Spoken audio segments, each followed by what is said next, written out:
when they faced really good defenses, they had trouble. And I think that's something that Kellen Moore is a first-year coordinator. There were some issues there when you go up against teams that were very athletic, bigger than you. And so that's going to be taking it to the next level, is going up when it's really, the best versus the best. They got to win those games. Yeah, those stats are great. Like Nick said, they weren't. It wasn't in line with the points to the yardage that they had, and they led the league in yardage.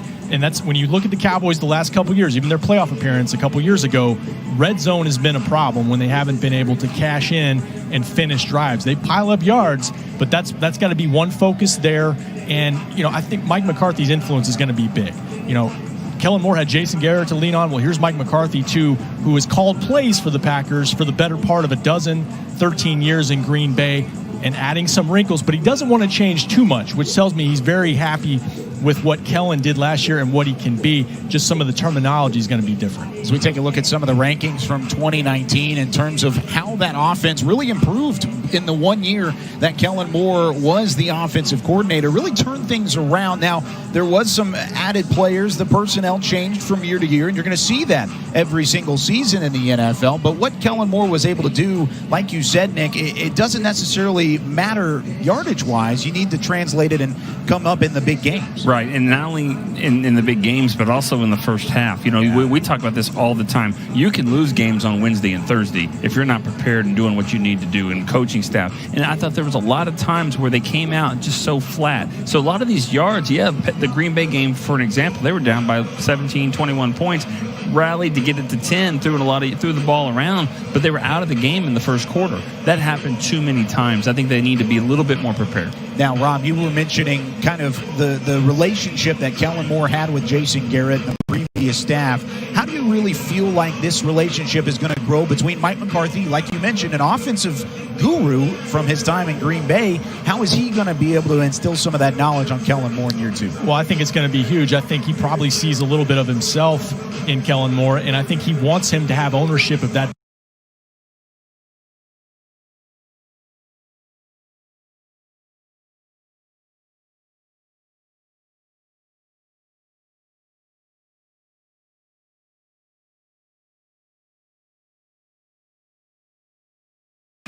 If he can be in that 28 to 30 Green Bay game, for an example, they were.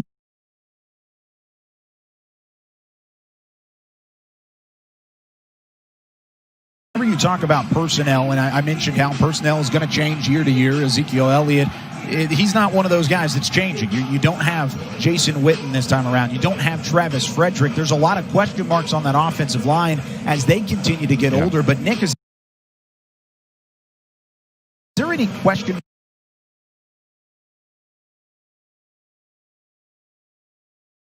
This could be the biggest challenge for Kellen.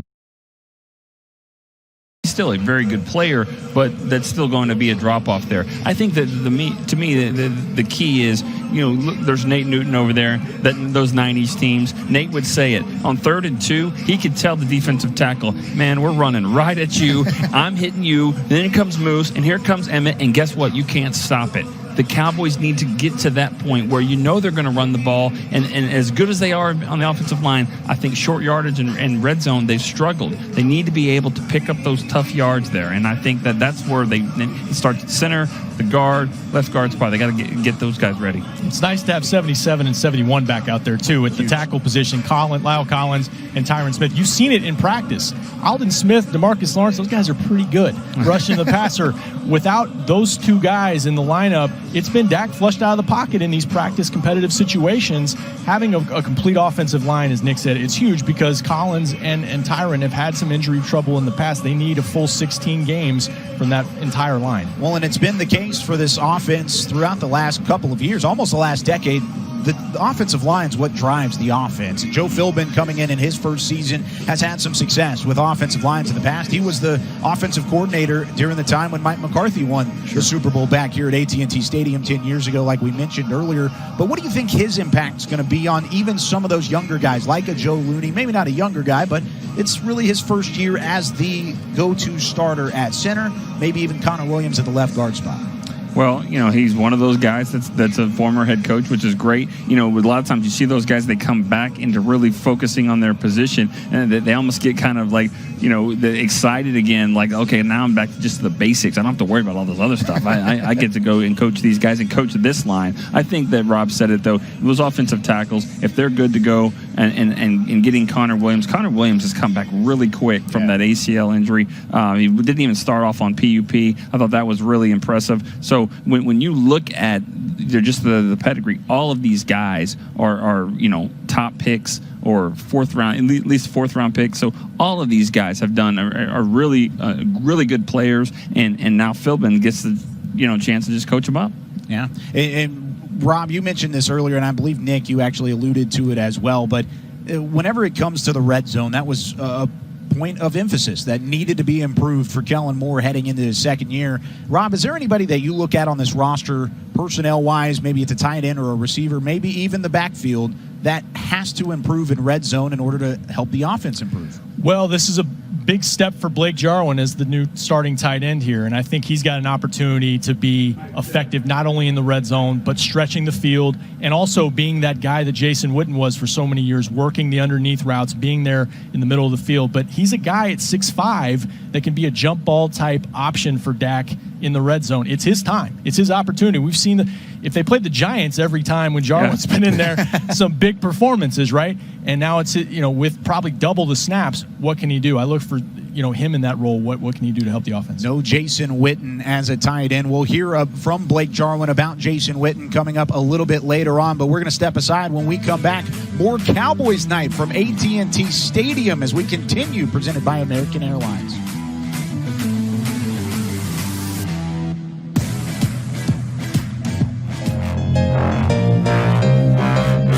The internet side of things, and we just got done really kind of going through detailed portions of the offense, and I think the offensive line, probably the biggest question mark in 2020, at least up to this point on that side of the football. Wow. You mentioned the return. Isn't that crazy to hear? It is. It's crazy to hear. You don't think about that being a question mark, but the health of Tyron Smith, the health of Lyle Collins on the other side, and then you have the battle at the center spot and the guard spot between Joe Looney, Connor McGovern.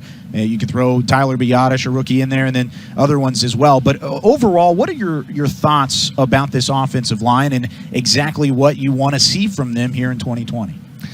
Well, I don't know how much of a battle is going on really. It doesn't look like it. It doesn't look like it. Yeah. I think and it's just that's unfortunate for the rookies. It's unfortunate for younger players, not just rookies, but they were supposed to be able to get that time and and just kind of ramp themselves up, play some preseason games and all that, and they really don't get the chance to do that. So I don't know how much the competition's really going on there, but I think you make a good point though. It's just the health of these guys. You could count on Tyron and Lyle for so long, and I still think you can.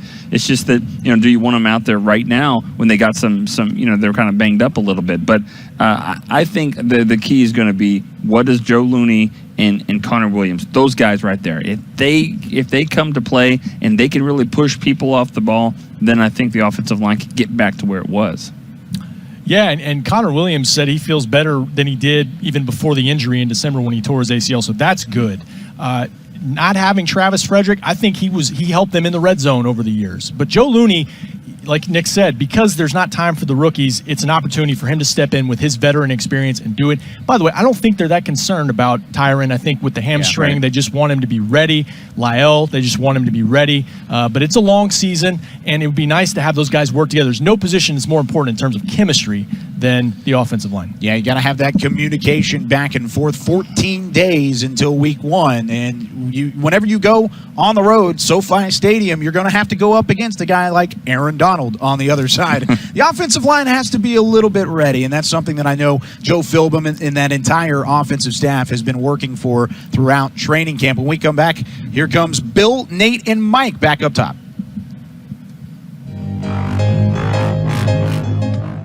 Tour AT&T Stadium, the home of the Dallas Cowboys. AT&T Stadium tours presented by SeatGeek are available daily. Visit attstadium.com for details. Cowboys night here at AT&T Stadium as the Cowboys have their lone preseason practice here at the stadium. Training camp this year, of course, not in Oxnard, California. All NFL teams are working out at their own training facilities. Cowboys have been at Ford Center at the Star in Frisco. Now 2 weeks into training camp after they had a 2-week acclimation period, which is basically their off-season period. And now we are 2 weeks away from the season opener at the Los Angeles Rams at brand new stadium in L.A. It's a Sunday night game on September 13th against the Rams. If you look at the Cowboys specialists coming back out on the field, the team is simulating a game-type situation, and the team will be running onto the field here in just a moment. Bill Jones along with Michael Irvin and Nate Newton. We talked earlier about the fact, Michael, that the players do not have numbers on their jerseys. We're limited a little bit in what we can talk about, but for scouting reasons, whatever. And Rich Dalrymple had a great story from Super Bowl week.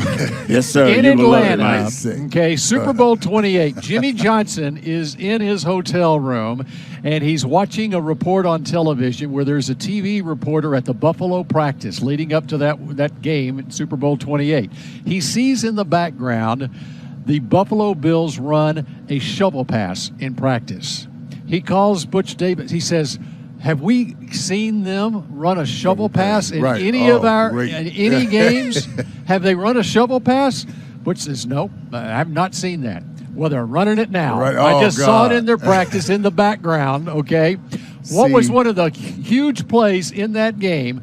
It was a shovel pass to Thurman Thomas. Leon Lett blew it up. A fumble. James Washington picked it up and ran for a touchdown. That's what NFL that was a turn, scouts. too. That's that right. Was a huge turn. It was. Right.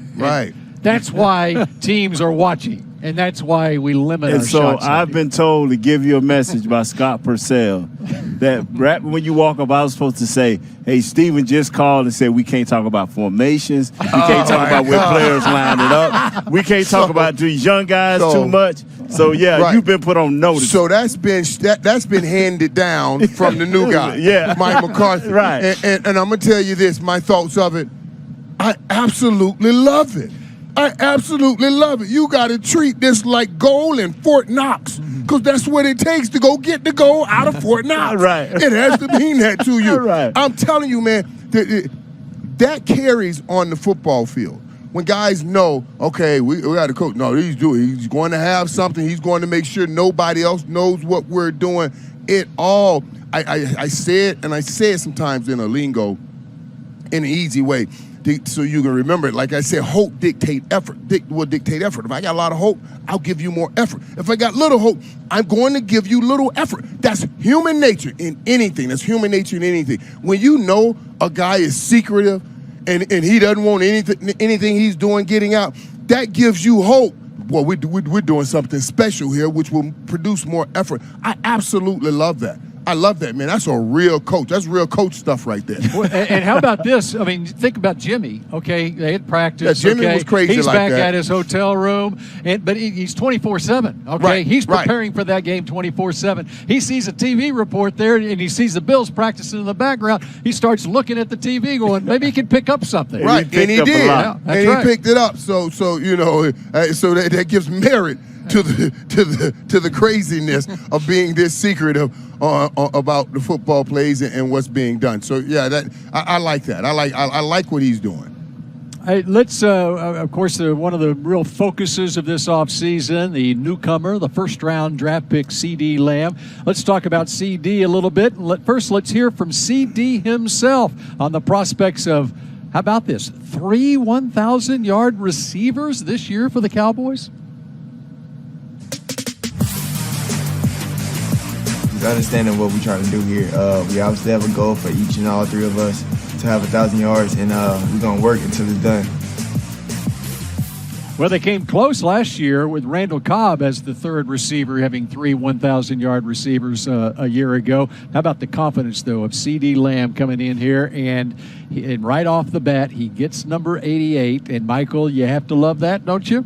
Yeah, I love this kid, man. I really do. You know, he called me right after he got drafted, and we had a great conversation. He was calling me about the number 88 and everything and wanted to talk to me about it. Just a great conversation. I remember I ended it with telling him this, you know, I said, you'll hear everybody tell you failed to the Cowboys at 17. I said, don't let that strap you, brother.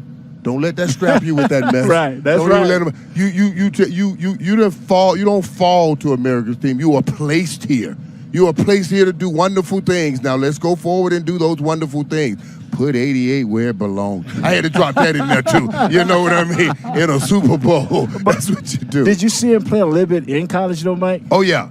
Nate, I watched film of him, especially preparing for the draft. And, you know, I'm going to tell you something. What was so funny now, I'm going to tell you, I talked about it because I guess we could do it now. I talked to, I talked to Will before the draft, and we had 2 days before the draft, we had that conversation. I said, what are we looking at? You know, of course, they were talking about the guys they need on defense, corner, and all of that stuff they were talking about. And he said, but if our top guy at receiver is there, Michael, we have to look hard at it. Right. And I said, wow, okay. And it kind of rolled by me for a minute. I didn't even think about it because I didn't even think it was a possibility of it happening. So I wrote it in my notes. But at the end, when we're getting ready, I'm getting ready to prepare to do the draft. You know, that's setting up the TV. And I'm going through my notes again, and I said, but if our top guy is there, we will take him. And I noticed I forgot to ask who was this top guy. so I was like, whoa. I was like, whoa. Right. I went into, give me the order of the receivers. How do you see it, right? So I didn't want to say who's your top guy because I'm about to go on air. and then he came back, and he had Lamb out first. And I was like, wow. Judy, Ruggs. He had CD first. But I'm saying the other guys in there. Yeah. Ruggs, Judy. I'm just saying he had Lamb first, but you got the order. You just said it. I'm going to just leave it at that. So my word with him is still good. I ain't going to tell nobody your order. Okay. But he had Lamb first. You said a good order right there. I'm going to leave that at that right there. But you know what's amazing is I felt that way about Gallimore, the defensive lineman that we got in the draft. I went down to the bowl in Alabama, the Senior Bowl. Right. And I'm looking at this kid. He's very, very active. And Bill never talked about this kid at Oklahoma. And then I come back and say, man, what about Gallimore? And he started telling me, giving me the rundown later. But when we had a chance to get this guy, it seemed like this year's draft. Yeah, this was it. It fell right in place, man, for the Dallas Cowboys. It was. As far as needs and players that we wanted. Right. And you were able to get them, and I'm of the mind. I'm always of the mind, especially in this league, and we've seen it over the last few years. Even you work on that defense. If you can put together a high-powered offense, let's think about it. The Rams came in high-powered offense. They went through it. Now the Chiefs, high-powered offense. The Chiefs have been making it with some defenses that have been going up and down. So when you have a chance to put a high-powered offense on the field, since we are opening up the game and scoring points. Man, that's what you do. And they took that opportunity, and that fell perfectly. What we got out of the slot last year, neither one of these receivers, our guys that we got, scored a touchdown out of the slot. Murray didn't score out of the slot. Gallup didn't score out of the slot. This kid, he scored 7 out of the slot in Oklahoma, 7 outside. So he plays everywhere. Yeah. And, of course, he caught touchdown passes 3 years ago from Baker Mayfield, 2 years ago from Kyler Murray, and this last year, Jalen Hurts. Look at the numbers for C.D. Lamb at Oklahoma, 32 touchdown grabs in 3 seasons. By the way, that 32, that's about the same number of touchdown grabs he had his senior year in high school, too. I have one question. Wow. Michael, was it the quarterbacks that he had, or was it C.D. Lamb? Well, now, listen, man. Listen. You know what somebody tell you now, Nate. I reverse it now. Obviously, I'm not saying those quarterbacks aren't good quarterbacks. We are seeing the production, what they're doing, and some of them are okay. They're not there yet. But when you have, this dude has been the constant. That's right. He's been the constant. They've shifted in. I didn't even think about that until you just mentioned it. And then I nudged it right back in the back of my head. I'm going to have to take that on the national show, too. You know what I mean? Because this dude did it with 3 different quarterbacks. That's what I'm trying to say. And production has still been there. That's a bullet I ain't even shot yet out the gun. Well, I'm taking that. And all you got to do is go look at the Texas game at the Cotton Bowl last October. That was nice. CD had 3 touchdown grabs in that game. Yeah. That got Jalen Hurts to the Heisman Trophy presentation. Right. Wow. That's incredible, man. He's a phenomenal guy with the ball in his hands, and that's going to be interesting. And I'm gonna tell you something. I've said this before. This is all other 88s have basically been almost specialists. I was a specialist outside. I'm going to run some deep ins and deep outs. Drew was a specialist outside, but Drew's the man. I'm so thankful for Drew getting the opportunity to get in the Hall of Fame where he belongs, because Drew doesn't get the credit that he deserved. But we know how big the big fella was and Dez. But CeeDee Lamb plays everywhere. This is the first 88. This is probably the most physically gifted 88 that we've had. Right. And the Cowboys taking the field from the southwest end zone and not through the club area. Is that going to be a change this year? I don't know, man. Be seen here when they That's take on the interesting, Atlanta Falcons on September 20th. Let's check back in with Kyle Yeomans, Nick Eatman, and Rob Phillips. The Papa John's gonna be set okay with up that? there. Appreciate it, Bill. And we're talking a lot of fun about CeeDee Lamb. I mean, what a pickup that was, falling to 17 overall in the NFL draft. And whenever you can make Michael Irvin forget about 2 Heisman winners and a Heisman finalist quarterback because you're that consistent, and they're all 3 now in the back of the mind, means you're pretty good at wide receiver overall. But talking about the rest of this draft class, it was a draft to remember for the Dallas Cowboys fans, and you go out and you get 3 guys in the first 3 rounds, all at fantastic values. Talk about Trayvon Diggs, the cornerback out of Alabama, falls to number 51 in the second round. 3rd round draft pick, Neville Gallimore, also an Oklahoma Sooner. He falls to 82. Each one of these guys were touted as 1st or 2nd round picks. Instead, the Cowboys get them in the 2nd round and the 3rd round. And Nick, you've been around this team for quite some time. I would like to hear kind of where this ranks in terms of drafts that you've covered with the Dallas Cowboys.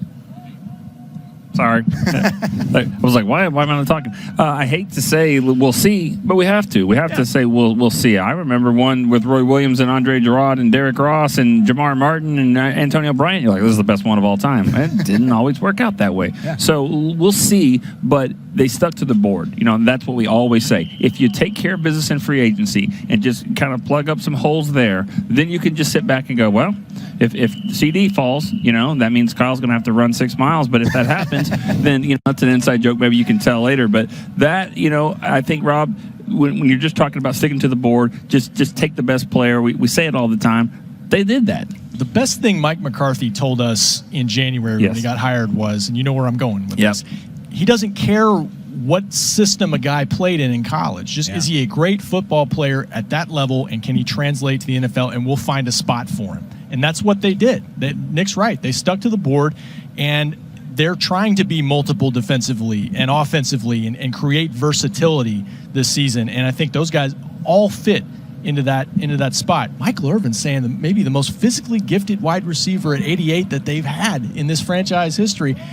It just looks cooler when 88 does something, with that number on your chest, and he's been productive. CD has been productive all throughout training camp so far. To me, that's the key, is that he's been consistent. He's been dynamic, and he one-handed catch the first day out there. Yeah. But he's been consistent every day making plays. He can run any route, and he can play any position, and that's big for McCarthy. We talked about it, and we were asked about it this last week. What are some things you're excited about for the blue and white scrimmage and Cowboys night? And one of the things was, the fans are actually finally going to get to see CeeDee Lamb rocking the 88. That's not necessarily the case anymore.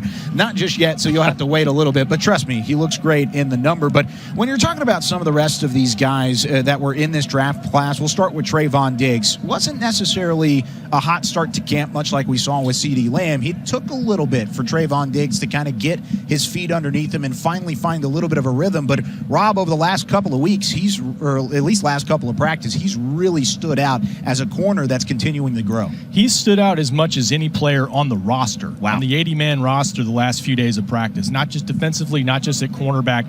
And to your point, Kyle, they've practiced for about 2 weeks in camp.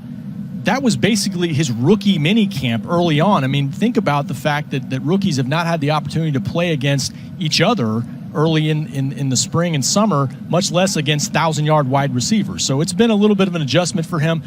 What I like about him, and McCarthy has spoken about his ball skills, he's a former receiver at Alabama, and you can see it. Yep. The way he tracks the ball, the way he's able to high point the ball, he's gifted in that respect, and he does seem to be gaining confidence as the practices go on. Yeah, that's what I love about him as well is that he tries to get interceptions all the time, which is something that sometimes the smart plays that knock it down, but he's trying to get picks. It's like in baseball, you're going to have these home run hitters, but guess what? They strike out. Yeah, he's going to give up some plays. He's aggressive, but he's also going to have a couple of pick sixes maybe this year. He's going to take some to the house. That's just the aggressive style that they play. He's trying to get every interception. And where are these curtains that we've been talking about for 10 years? I've never thought it was a problem ever. I'm just like, don't worry about it. Now I'm like, are we getting some curtains up here? Yeah, we're called Cowboys Night, but once the camera's back on us, we've got the sun in our eyes at the moment. But I know that whenever you're talking about Trayvon Diggs, there's a lot of expectations around what he brings to the table because of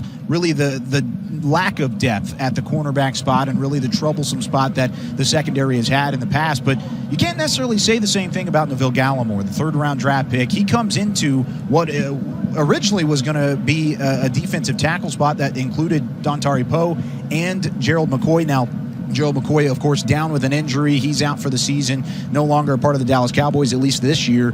But now you have Neville Gallimore coming in, and now he's got an opportunity to step up big as a rookie, Nick, to come in and potentially get quite a bit of playing time. Yeah, I'm not sure if that injury helped him or hurt him from the standpoint of, wow, what a great guy that he would have to lean on there, to learn from, because Gerald McCoy, everything we've ever heard from him is that he's that type of leader and that type of player, and so you can watch from that. Or, hey, he gets to go out and now he gets to play. He gets to play a lot more than he was going to, and so I think most people would lean to the fact of, or to the side of, you get better at playing football by playing football, and I think this will probably help him more than anything. Not that he's still got Dontari Poe, he's still got Tyrone Crawford. You're coached by Jim Tomsula, Leon Lett. I think he'll be fine. I think he gets to play more, and I think that's a good thing. Yeah, and he said he's been leaning on Tyrone Crawford, fellow Canadian, helping him out there, and the reps are huge for him. Cowboys really like his potential. He's a big-bodied, powerful guy who can get up the field and rush. And we've seen him penetrate the pocket in practice the last few days. Jim Tomsula, Nick mentioned, Cowboys' new defensive line coach, just wants him to relax a little bit, actually. He's that conscientious about trying to embrace this opportunity. Just relax, have fun, and I think he's been showing up a little bit more as these practices have gone on. When I talked to Lincoln Riley earlier this year, we did just a WebEx call or Zoom call with him in the offseason of drafting a couple of OU guys, and he was saying, he was got muffled there for a second, couldn't hear what he was saying. He was like, he's got a quick first step. He just knows where the football is all the time. He's so explosive. And I'm like, what about Gallimore? And he's like, no, I was talking about Gallimore. I was like, I thought he was talking about CD. So wow, that's that's a positive compliment from a guy who knows how to look at talent, the head coach of the Oklahoma Sooners. But I really liked what I saw from Gallimore whenever we were looking at draft classes, and he was a Senior Bowl guy. Nate Newton was just talking about going down to the Senior Bowl. He was a guy that stood out. I was sitting next to Nate Newton, and Nate kept pointing at number 90 on the field and saying, who is that guy? Who's the guy with the Oklahoma helmet on? And it was Neville Gallimore, and it was because he stood out. You can see the work ethic. You can see the passion that he plays with and the intensity. He's got that high motor that you want from a defensive tackle. Sideline to sideline, he brings a lot to the table, and especially when you talk about size. Mike Nolan wants a bigger defensive line. Yeah. He brings that with 6'2", 304 pounds. He has got the size, the build, and the athleticism to really make an impact when that defensive line needs it. Second year in a row, Rob, that I believe that when they went into the second day of the draft on Friday, they had two guys sitting there very high on their board. They actually passed on the higher one. 2 years ago, Connor McGovern was rated really high, and they passed on him and took, now I can't think of who they took in the second round 2 years ago, but they went back and got him in the third. Tristan Hill. Took Tristan Hill. Yeah. Went back and then got Connor McGovern. But then last year, Neville Gallimore was rated really high. They went with Diggs, and then guess what? In the third round, Gallimore's still there, so it made it easy for him. And that was weirdly what was exciting about the draft overall, was the value that you were able to do whenever you had a board set up the way that they did, right? He was definitely in the conversation in the second round. Wow. With Trayvon Diggs. And the other thing is they really like his upside because I mentioned he's from Canada, and his level of competition growing up probably wasn't the same as it was here. He gets to Oklahoma and continues to grow. They think there's a lot of upside with his ability as a defensive lineman, pushing the pocket, stopping the run, all those things. Man, the word upside is one of the words to go by this offseason, especially when talking about this draft class. Neville Gallimore, Trayvon Diggs, CeeDee Lamb, all of them have that upside that gets you excited as a member of the Dallas Cowboys. That's it for us here from the Whataburger Game Day set. For now, back up to you, Bill. All right, thanks, Kyle. And as the Cowboys wrap up the special teams portion right there, Nate, how big was the hiring of special teams coordinator John Fossil, who has spent the last nearly a decade with the Rams? Prior to that was with the Raiders. I think that was the biggest move since drafting CeeDee Lamb.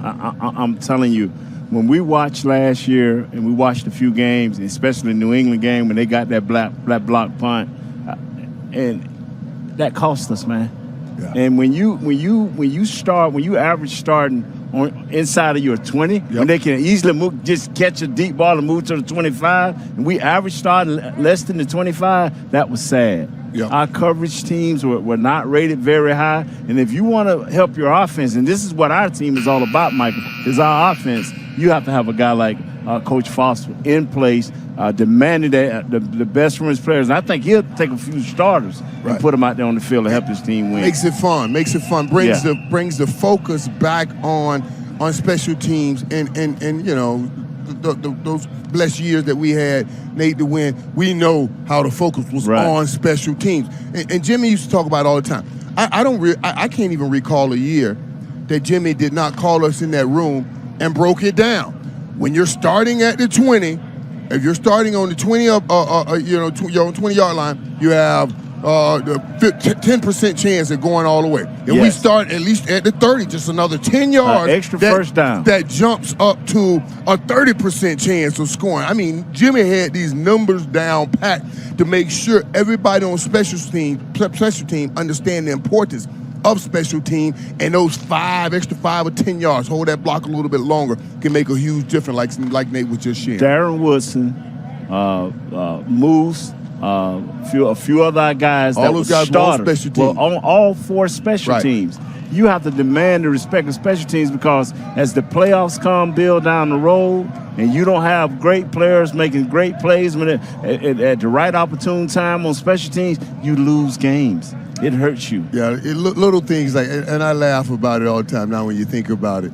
Little things like just having the shark, doing shark stuff. Yes, sir. Honestly, dude, I'm telling y'all, little stuff like that. It just put the light on special teams, and that's what they're doing. They're putting the light on special teams. You know, we met. The whole team had to meet to watch special teams. I'm like, why I got to go here this early? I didn't do one thing on special teams, but I still had to get my butt up and sit up in that meeting, because Jimmy wanted everybody on the special teams to know that everybody's busting their butt. And if you are the one that's not doing your job, I'm going to have the whole team look at you, and Abby will point you out in that meeting. Hey, who's this? Who's this number? And dude said, that's me. Son, we don't play football like this around here. So what are you doing around here? Oh, my God. And everybody laughed.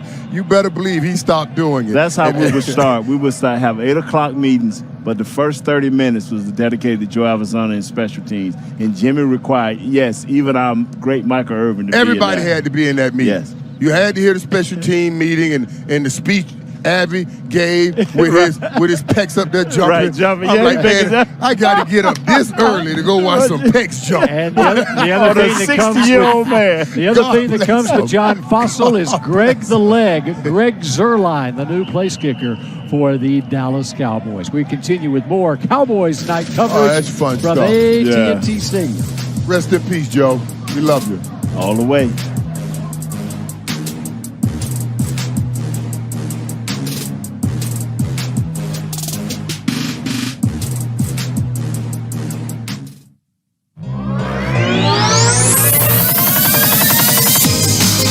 Whataburger Game Day set. Always fun just getting to listen to the stories of Michael Irvin and Nate Newton, kind of bouncing it back and forth. I mean, you talk about it. Both of them won 3 Super Bowls together throughout the 90s, and they've got the stories to tell. Of course, you can see it's not really Cowboys night anymore. It's Cowboys evening, and the sun continues to get in our eyes. Hopefully it'll drop back down behind these curtains here in a little bit. But we were just talking about the rookie class and exactly what the expectations were, how important it was to get those guys where they did in the NFL draft. And, Rob, you kind of went into the improvement that we've seen from Trayvon Diggs and exactly really what we've seen throughout practices where he's starting to feel more comfortable in a scheme that wasn't necessarily what he ran throughout his time at Alabama. But how long do you think it really will take for him to get into a rhythm and get into a point where he might be the top cornerback on this team? Well, I think he's already pushing for an opportunity in game situations, and Jordan Lewis has been out of practice with an ankle injury. Cheeto Awuzie has been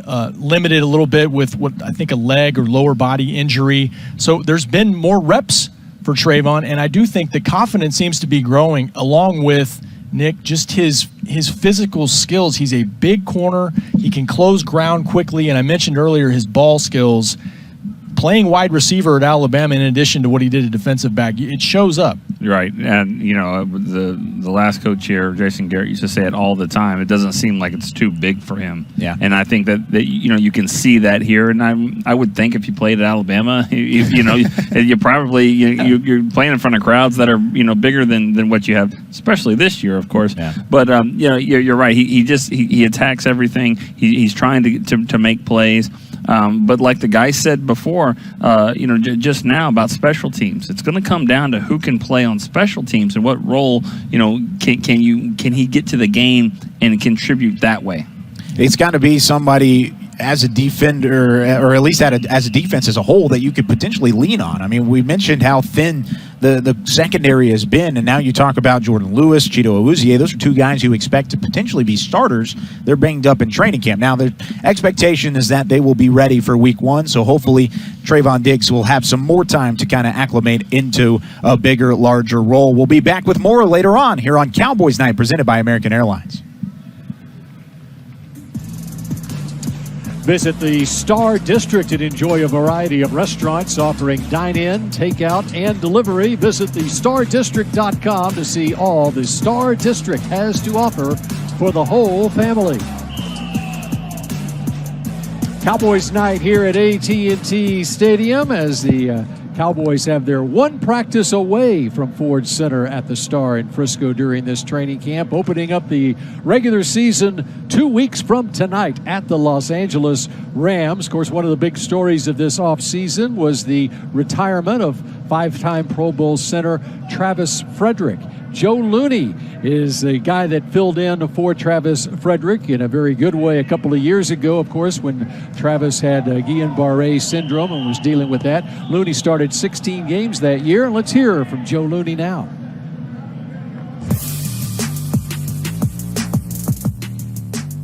I take this opportunity, and it's a great opportunity for me to get in there and show what I got. But I'm so thankful for all the things I've learned over the years from coaches, from Travis, and preparing me for this point in my life. And I look at it as it's such a blessing to be here and just be a part of this ball club. And I'm just going to take full advantage of it and see what God has in store for me.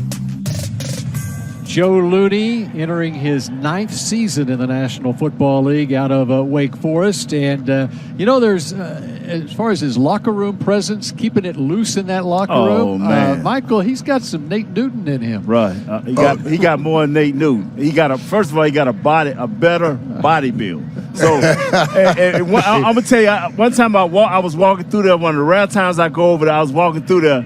You know what he was doing, Mike? He done got in the middle of the players, all the veteran players. He got on his undies, right? He posing. He doing the Mike Irvin. Oh, man, he doing the Mike. Doing the Mike Irvin. He posed for like 5 minutes. Everybody just dying, laughing, rolling on the floor. I love it. And he told me, you got to love this body, man. Oh, my God. I love that dude, man. He's wild, man. See what I mean? But he also knows how to go on the field and work. He knows how to flip a switch and go on the field and work. And he's always been helpful to the young guys. He's always trying to help Frederick and see the things. And they work in unison real well. And I'm glad that we have this guy in Joe Looney, man, because he knows when to turn off the jokes and when to go to work. And he's getting better at reading defenses and calling things. And like I said, it's his 9th year, man, and we will see what God got in store for him. Yeah, and that does me well to hear that he's that loose, because listen, I love Travis. I just flat out love Travis. Right, man. right. Hey, whenever time I saw Big Travis and Zach together, I was like, hey, big fella, we go as you go. Yeah. You know what I mean? I always tell them, big fella, because, they're the most important part of it all for me. So I love hearing that he has that in you, big fella. And people have to understand how important it is to have that, especially when you're having a football. The grind is real. It's real, man, to have somebody to loosen up that grind and make you laugh when you're sore and don't feel like going at it and don't feel like hitting the practice field. That's huge, man. You need those people in the locker room. You need Coach that Philbin, man. Yeah. He don't pull his mask down, blowing whistles and everything, man. Yeah, I'm glad to see him out here, too, man. He did some great things. And I remember when he went to Miami, because, I grew up in Miami. You know him, man? I was hoping he had success there, but I'm glad we have him here. He's a good coach. Yeah, Joe Philbin, longtime offensive line coach, offensive coordinator with Mike McCarthy with the Packers before he became the head coach for 4 years of the Miami Dolphins. Hey, the Cowboys also made a move at the quarterback position in the offseason. They now have a veteran backup quarterback who has been to multiple Pro Bowls. Andy Dalton is Dak Prescott's backup quarterback, and Danny Sorek has more on the TCU Horned Frog. 2 minutes, TV timeout. Andy Dalton is playing under new circumstances for the first time in his career. He's playing with a new team, under a new coach, and now as a backup quarterback. Dalton spent the last 9 years as the Bengals starter, and in just the short time he's been with the Cowboys, says he's made it a point to share his veteran knowledge both in the meeting rooms and out on the field. It is going to be different for me. I think I know what I have signed up for. I know the position I'm in, but that's not going to change any preparation for me. This year, if I'm not playing, I think the rest of my body could be a good thing and set me up for the next half of my career.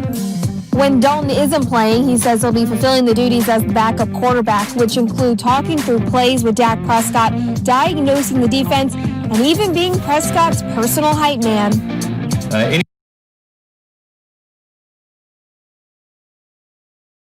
Diagnosing the defense, and even being Prescott's personal hype man.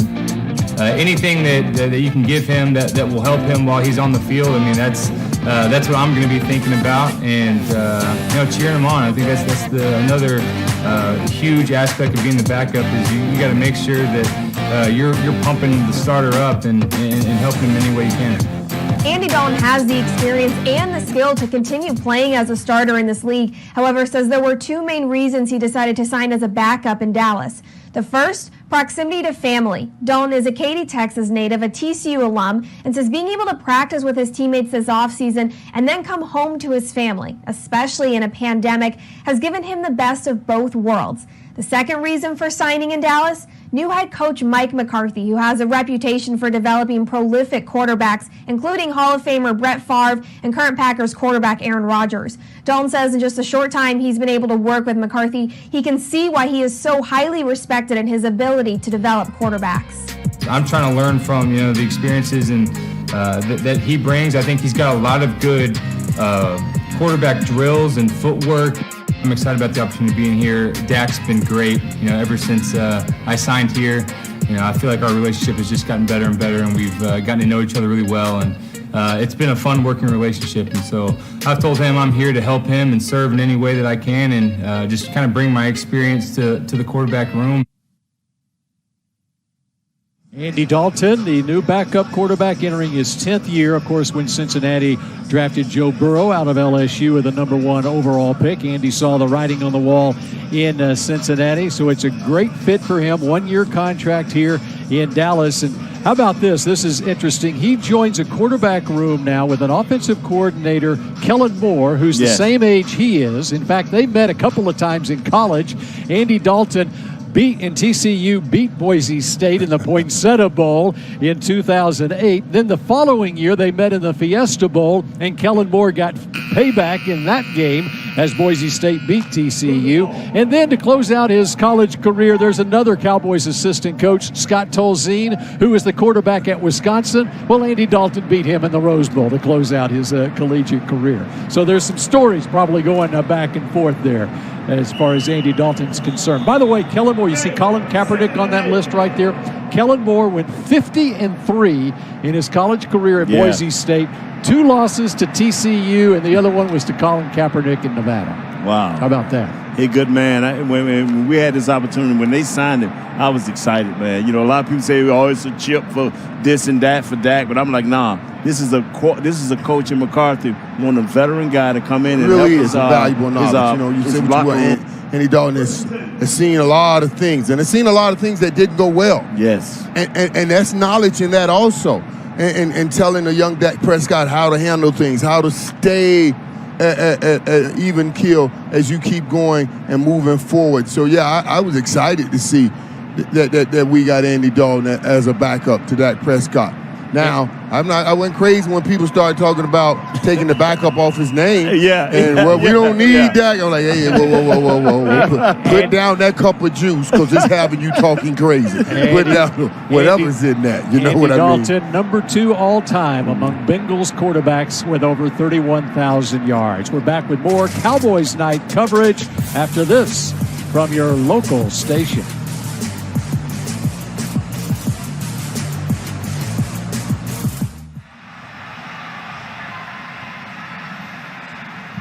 Team drills underway here at AT&T Stadium as we welcome you back up to the Whataburger Game Day set. Kyle Yeomans, Rob Phillips, Nick Eatman will join us throughout the rest of the night. He's taking a little bit of a break, but we're in the team drills now, Rob, and one of the biggest differences this year, no fans, at least at this moment in the blue and white scrimmage.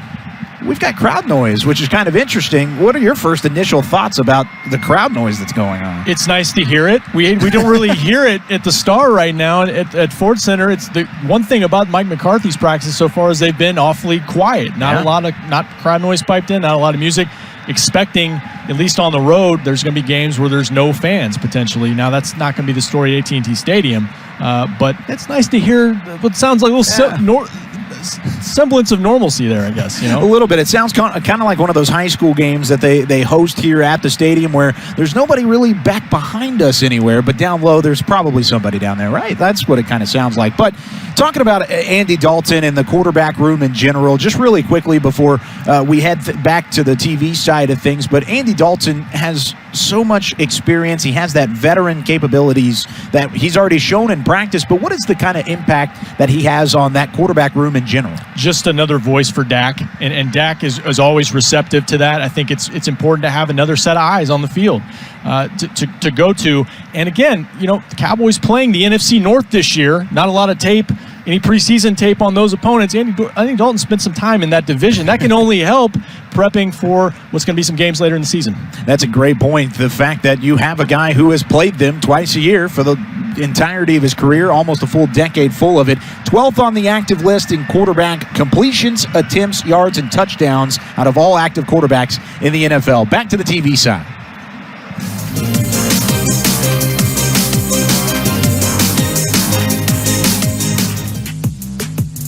I think it was just everything, just growing up as a man. Obviously, I had never really been in a position like that and an injury of that sort.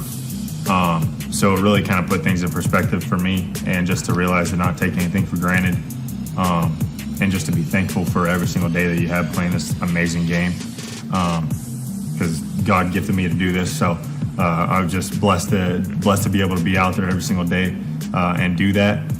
And so just focusing on just growing as a man, getting better physically, getting stronger. Obviously, because I got weak, I couldn't work out in that time of rehab before my surgery when I was hurt. And then I was down for a month and a half after surgery. But ever since then, it's been total full go for me. It's been a great experience learning certain things about what I can do with my body, rehabbing. Everything. It just you really want to just focus on everything, but take things slowly, one at a time, one day at a time, and just keep chipping away. Cowboys first-round draft pick 2 years ago, Leighton Vander Esch out of Boise State now enters his 3rd year in the league. And, you look at Leighton Vander Esch last year. He started 9 games, then had the season-ending injury, surgery in January. And he says he's been raring to go basically since March. And he looks it during this training camp.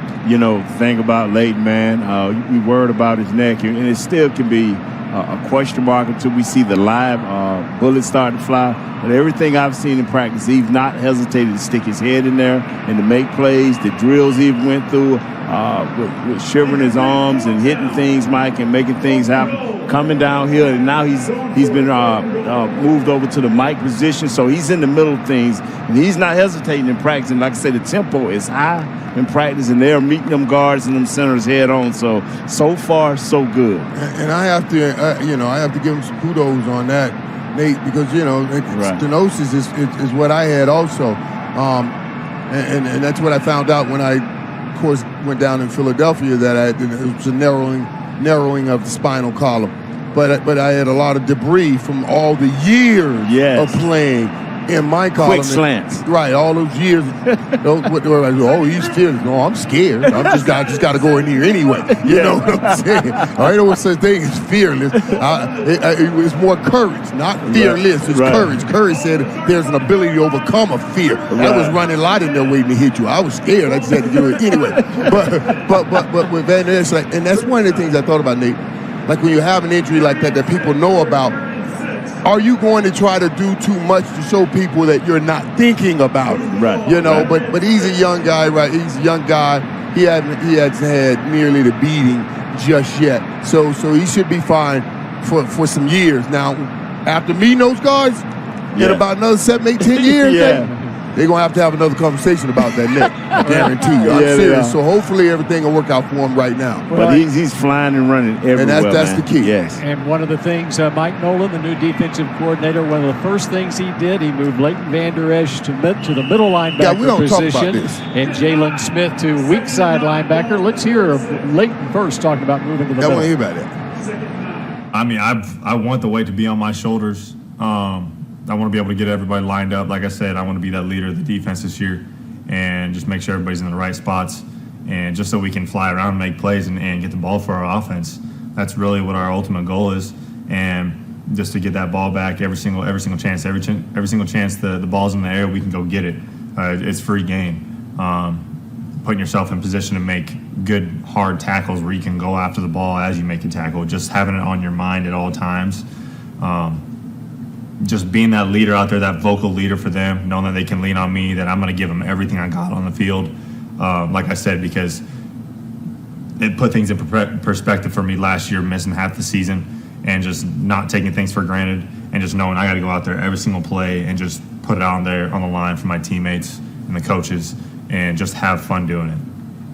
And he says a lot that Mike Nolan, one of the first moves he makes is that. Of course, Nolan was the linebackers coach with the Saints the last couple of years. Has been a defensive coordinator a lot of years, a lot of different teams in his career.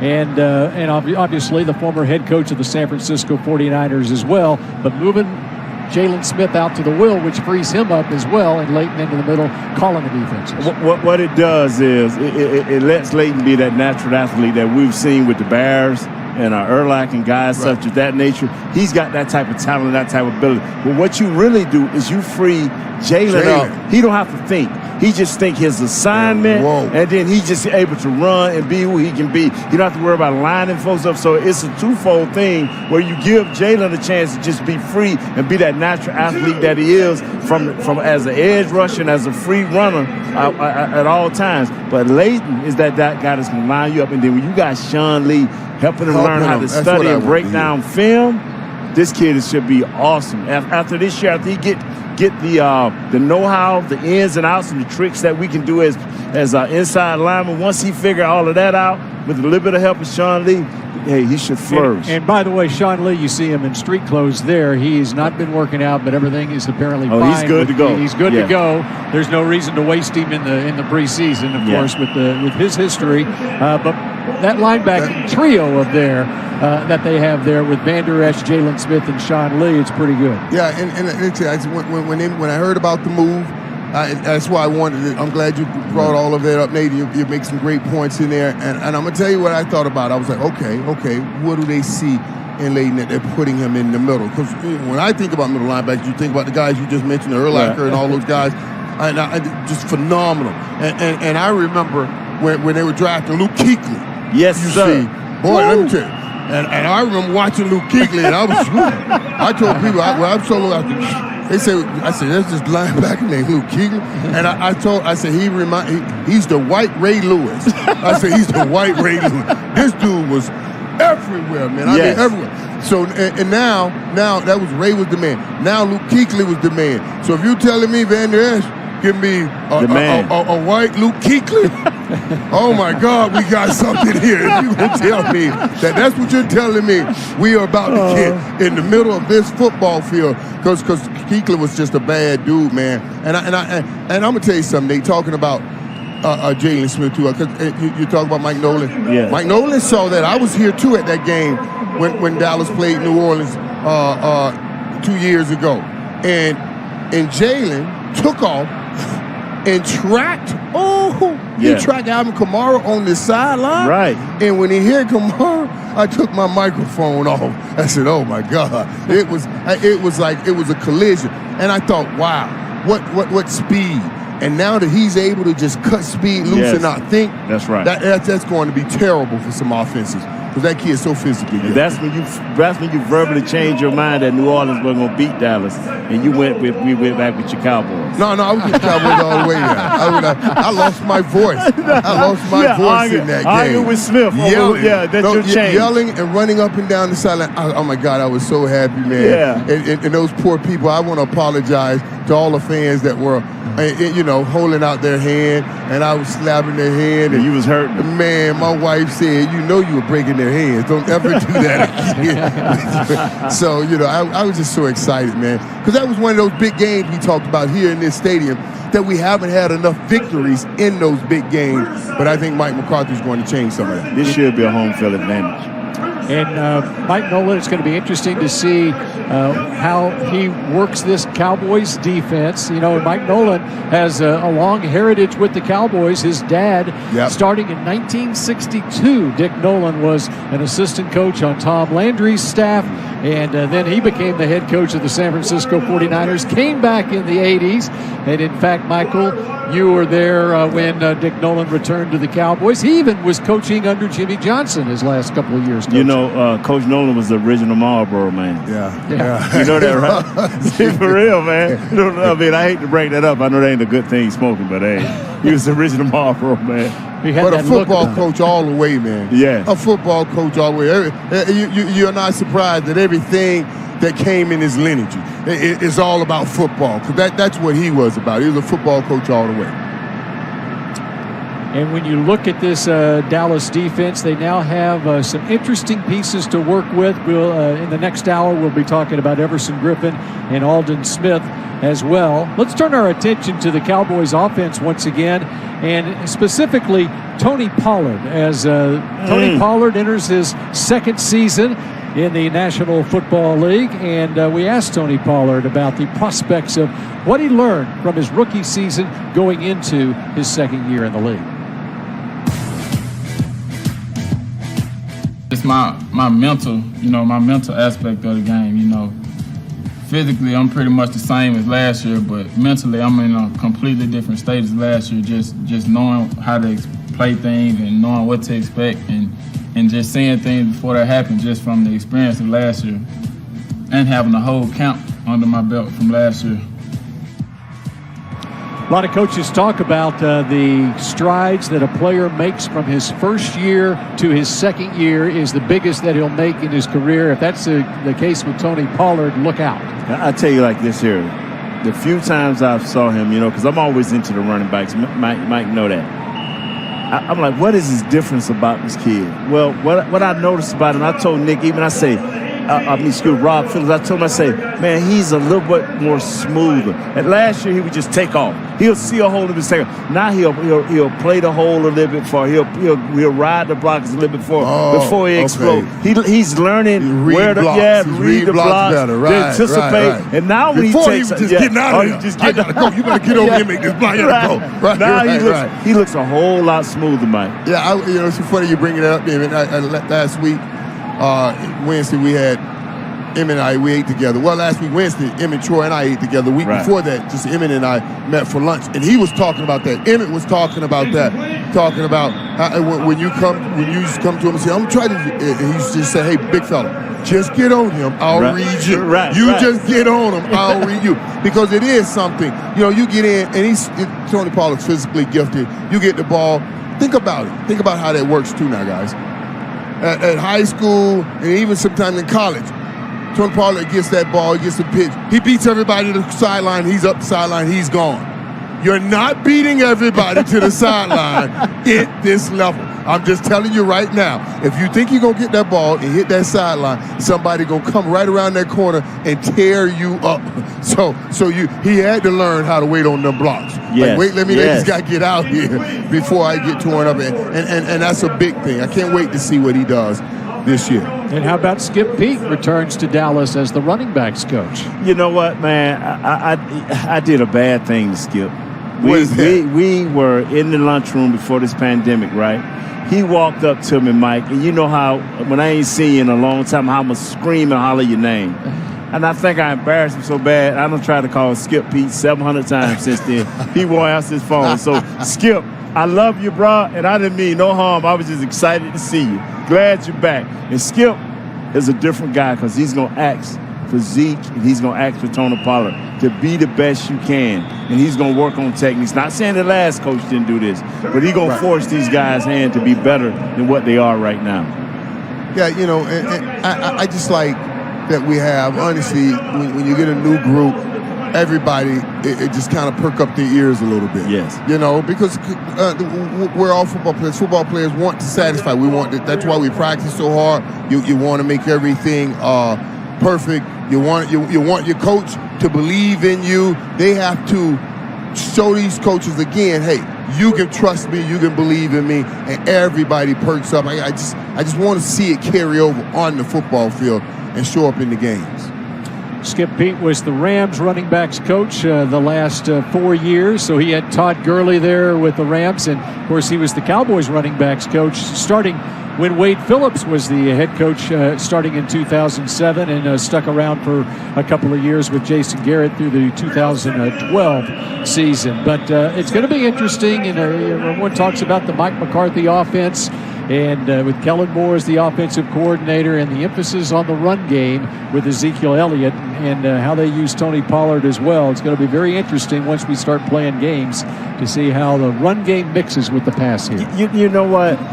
And this is when people say enough balls, Mike and Bill, enough balls.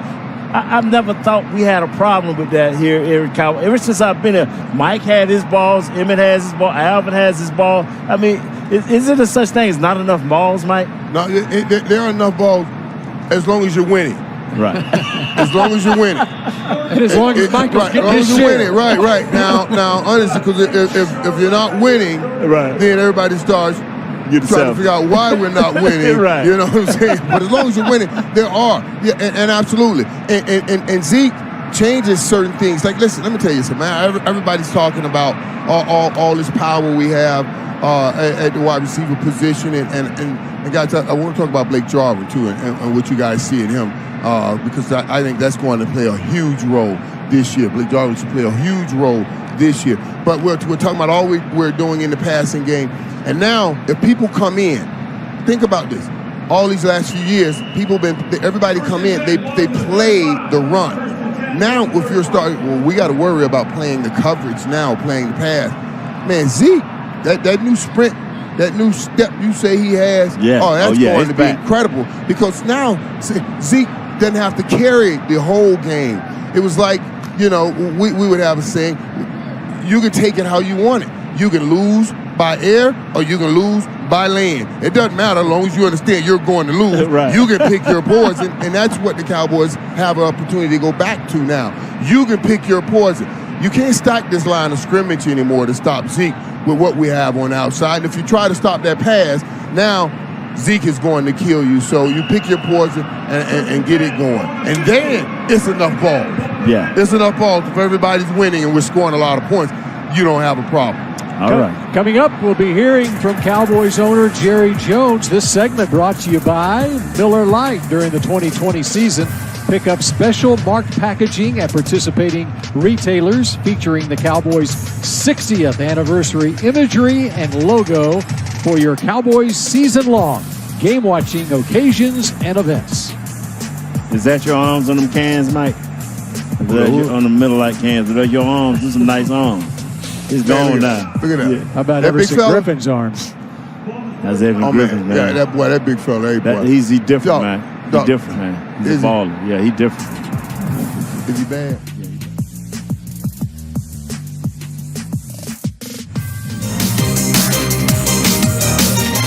There's only so many words that you can say about those guys. The only thing I've seen close to that was watching Barkley and Shaq and those guys on the NBA, TNT. My those favorite guys, show on television. Yeah, those guys are amazing. But I mean, these guys can rival them. I mean, it's like you're supposed to go to break, but they're sitting there talking. It's like, I mean, who's going to go to break on that? No, nobody. It's gold. Those are good. Gold jacket, gold content. I mean, that's what we get from Michael Irvin, Nate Newton right there and there as well. We're back here at the Whataburger Game Day set. Kyle Yeomans, Nick Eatman, Rob Phillips from DallasCowboys.com. And they were having conversations about Ezekiel Elliott and Tony Pollard and what those guys bring to the table as receivers, as guys that can make an impact in the passing game. We mentioned Ezekiel Elliott earlier and what he brings as a receiver. But, Nick, is there something special that Tony Pollard brings as a guy who really was a hybrid player coming out of college? Yeah, I mean, he brings that it factor of a guy that can just do a lot of different things. And I think it's really important for him, and I've said this last year too, he's got to be able to run the ball up the middle for 3 or 4 yards. He's got to be able to take that blitzing linebacker and at least get in the way. Because when that happens, then when he's on the field, you don't always think, well, he's going to run over here or do a reverse or a pass. He could just take the handoff. So the complete players, it's like Kamara. Kamara can do all those things, Rob, but he also can run the ball up the middle. And if you can be an every down player, now you got 2 backs like that's dangerous. Skip Pete was the Cowboys running back, or the Rams running back coach last December when Pollard and Zeke both went off. 20 years the last time the Cowboys had 2 100-yard backs in the same game. He's very impressed with both, and I think, Kyle, to your point, they're both versatile backs, and you can use them. And I think the Cowboys being behind, like Nick said early in games, affected Pollard's usage in games. If they can build some leads, you get both guys involved throughout the course of games this year. Do you see them both being more utilized in that standpoint? I mean, I know we've talked about the wide receivers, and we've talked about Blake Jarwin, and there's so many weapons. Is there enough passing to go around to get the running backs involved? I don't know if there is, especially like Michael said, if they're winning, probably not. Yeah. But yet, you just want to get the ball in his hands, and I think there's ways to do that. Yep, absolutely. I think we will see quite a bit of Ezekiel Elliott and Tony Pollard throughout the course of the scrimmage and really throughout the season, potentially making an impact in the passing game. That's it for us here on the DallasCowboys.com side.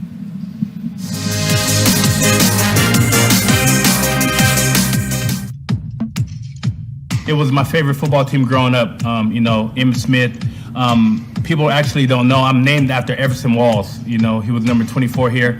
I think he played safety, linebacker, or something like that. But yeah, I was named after Everson Walls, and they always been my favorite team. But in this time, I'm trying to win a championship. I look at the pieces that they got here with Dak, Coop, Zeke, offensive line all around. So I think the weapons are put in place, and it's up to the players and the coaches to go out there on Sundays and win the games. But, on the defensive side, we're stacked. D-Law, Alden, me. We got a lot of good guys on that side of the ball. And, we're just excited to play football and excited to, win.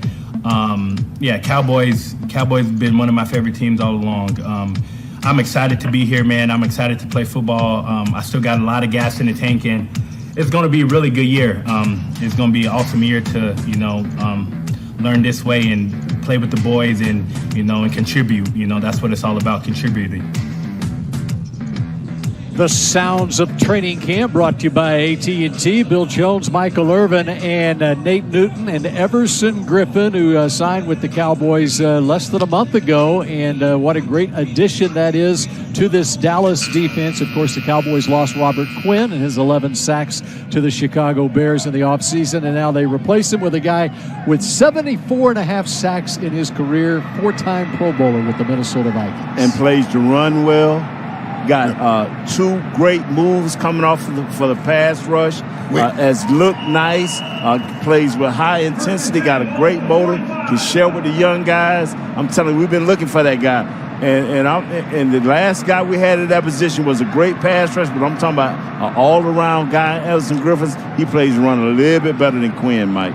Yeah, man, and I love listening to him. I like what the Cowboys have done here and getting a few of these guys and saying, hey, this is a great opportunity for you.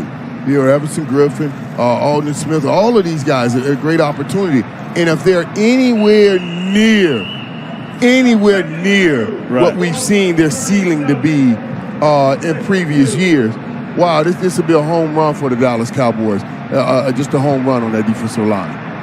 You look at Everson Griffin, he has averaged around 10 sacks a season the last 6 years. Let's talk about Jalen Smith a little bit as well. And let's hear from Jalen Smith, who is returning to the football field for the first time in 5 years.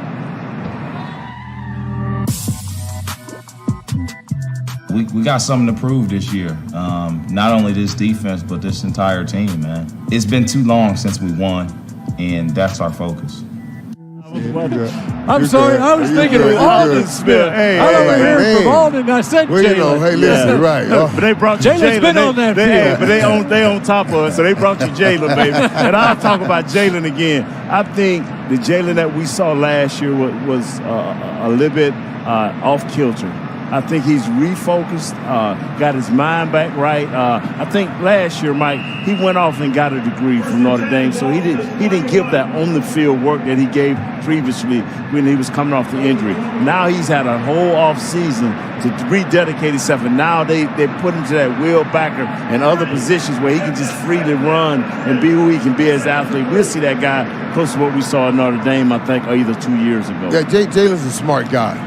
I mean, he's smart. He's an impressive guy. Right. And I guarantee you he's going through his whole process, you know, because you know, you have that great first year because all we were talking about, all he was doing was focusing on getting back on the field. He got back on the field. He started playing great, played well, got a big contract. And when you get all of that success, as Coach would say, everybody's patting you on the back. Sometimes there's a tendency to start taking care of a lot of other things and not focusing on the main thing. Yes. And then it shows up on the field and you don't play like you thought you should have played. It'll bring you back to that kind of focus. So I'm anxious to see what happens with him this year. You know, the talent that Jalen Smith exhibited in college, had he not had the injury, he was projected to be a top 5 pick, and it turned out, of course, he had the injury, and he slipped to the second round. And it's just a testament to his work ethic and so forth, the way he was able to come back from that gruesome injury that he suffered in the Fiesta Bowl in college. Wow. Just such a good dude, too, man. I was the one, I drafted him. I still have that card. I tell him every year, just trying to push him, you know, just trying to encourage him everywhere I can, you know. And now, I tell you, when I first drafted him, and I showed, I said, Mike, man, you taking ownership of that for real. I love when you first I mention it every year. When you first drafted. Well, when they let me call his name.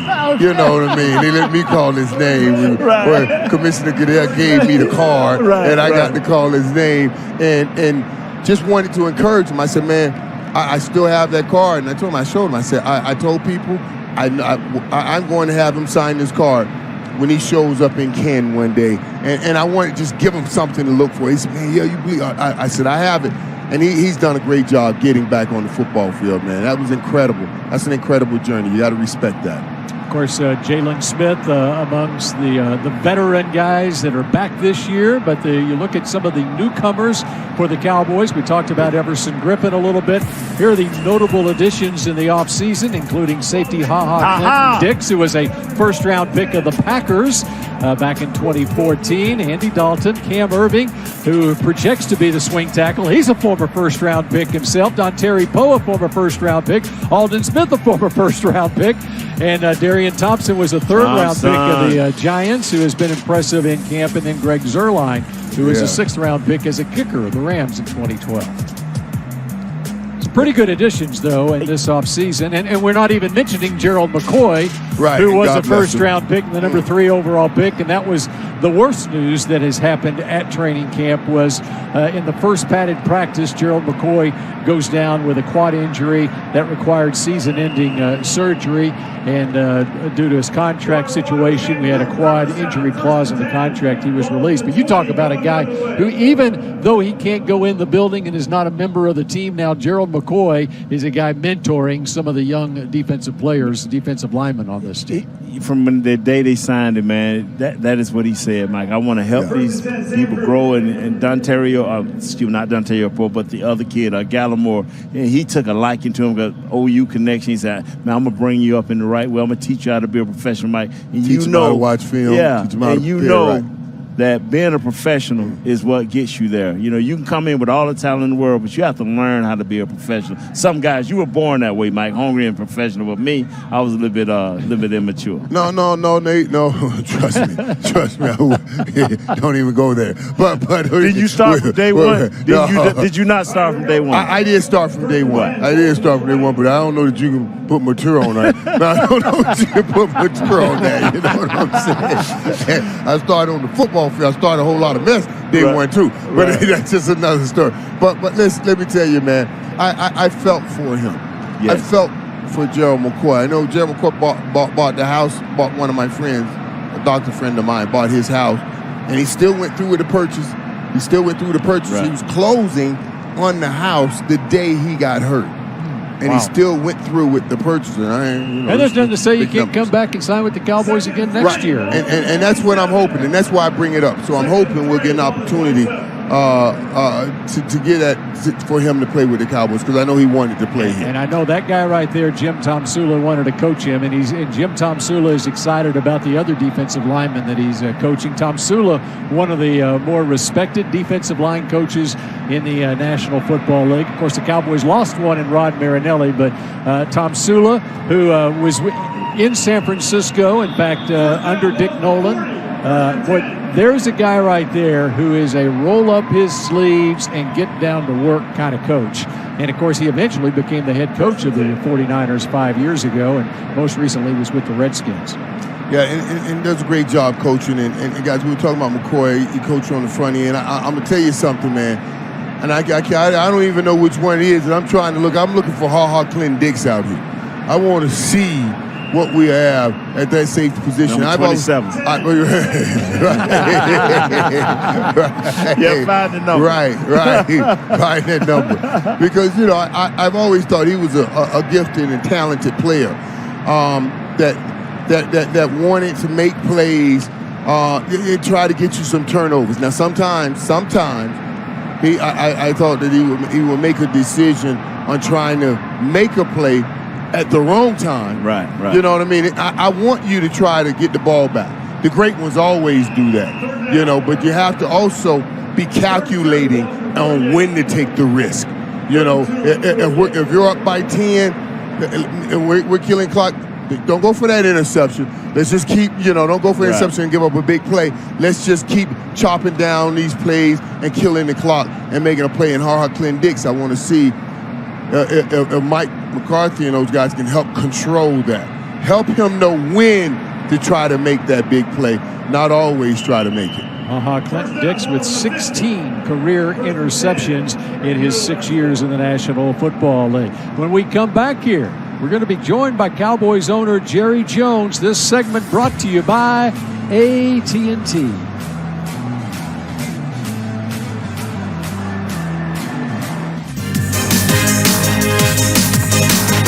side of things, Kyle Yeomans, Nick Eatman, Rob Phillips at the Whataburger Game Day set up on the concourse here at AT&T Stadium. Talked a lot about the defense during that last segment between the three guys in the booth, and really the defense was missing a key cog last year, and that was Leighton Vander Esch, out for 7 games of last year's season, and really wasn't the same for the majority of the year. But it was really Leighton Vander Esch we found out that Leighton Vander Esch is probably the key piece to this defense and whether or not they're going to be successful, Nick. Yeah, I mean, it all starts in the middle, always, in anything. And so I think with him, you definitely want to see him and Jalen Smith work together, be able to run sideline to sideline, chase people down. And I think having those big defensive tackles will help do that. He wasn't the same last year even before the injury. And Rob, I think that affected Jalen Smith as well. I think together they were feeding off each other 2 years ago. They just didn't have it last year. And so if one of them's healthy again, I think both of them could be better.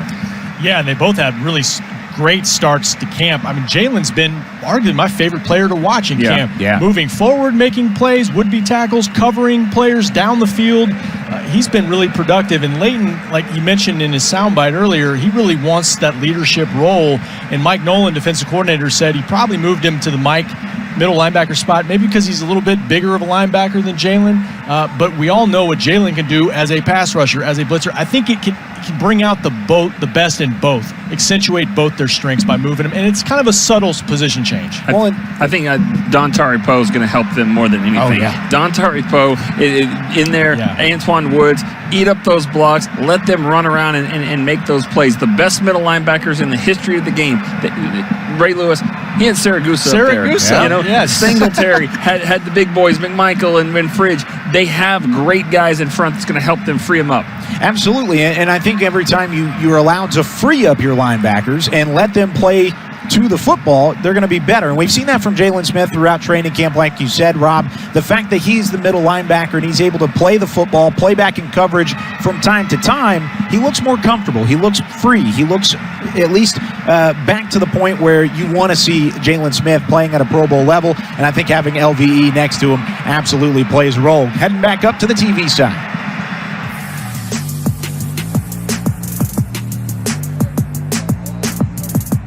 Cowboys embark on the club's 60th anniversary season here in 2020. The team will wear established in 1960 patches on their jerseys throughout the season.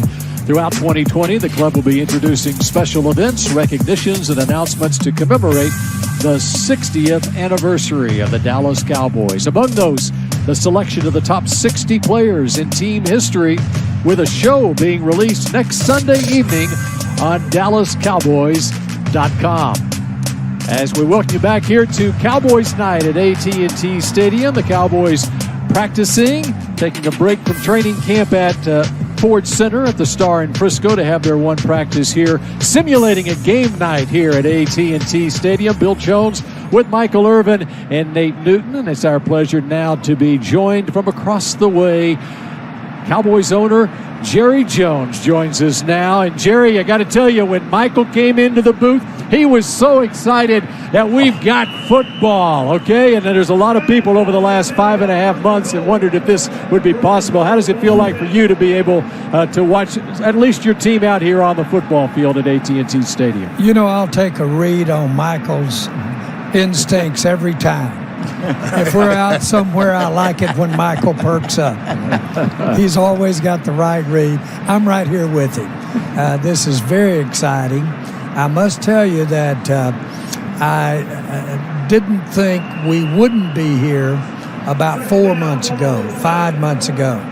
And then as we moved toward opening of training camp, I got very discouraged that we possibly that we were going to have the challenges that we're having. I must tell you that might have been the low point. These last 2 or 3 weeks, the way I see our team getting acclimated, they're getting used to the ambiguity, if you will, of playing football this year, whether it be how we're practicing, whether it be how we're testing, if we're going to practice. All of those big ifs are out here, and frankly, we're finding out we can play this game and want to play this game on the run. Yeah, boss, and we're so happy that we are going to be playing this game, Jerry. But a lot of excitement around the hiring of Coach McCarthy in the team this year. Talk to me about what have you seen out of Coach McCarthy that you did not know and that surprises you the most? Well, I saw his big self sitting behind that desk in the dressing room. And I said, you dog, I said, you came here 3 times and beat us every time you were in here. And now then you got the audacity to be sitting behind this head coach's desk in this stadium. And so he wasn't taking me serious for long there, but it was good to see him sitting at that desk. I asked him if the accommodations were good enough down there. You know, we had Mike McCord, our equipment manager, design the equipment room for the stadium here, certainly for the Cowboys. You could put 10,000 people in that damn place. He designed it so big. I believe you could have 5 teams worth of equipment down there. And, of course, I'm getting on Mike McCord. But it's great to see Mike sitting in that dressing room. Great to have him on this side of the field. And I think the best way to say it is he's unflappable. Obviously, this is a challenge for anybody that has a coaching mentality. Coaches really like to have it organized, schedule, repetition is a major word in football. Well, you can throw all of that out this year now. If you get to do the same thing twice over a 2 or 3 week period, we're going to be lucky. Yeah, Mr. Jones, good to see you. This is Nate. Nate. This is what got me amazed. Y'all went out and had a spectacular draft. But tell me about Everson Griffin and Dontario Poe in free agency. Well, Nate, you're just as impressed as I am. I look out there and I say, what is this? Here's Everson Griffin out there, and here's Dante Poe sitting on the same front. By the way, having that Alden Smith sitting over there with them, and right in between them, a revved up Crawford. Now that's a hand to deal to right there. But I like the depth that's in behind this group, and frankly, it's as impressive a group of players. And I'm not talking about their names on a depth chart. I'm talking about when you get out here and watch Alden Smith, you watch Dante. It was good to see him. I was going back reading his scouting report when he came through for the draft. And they said, when you see him, you'll understand what a big man looks like. Now, he looks like an interior lineman in the NFL, and, of course, we know he plays like it now.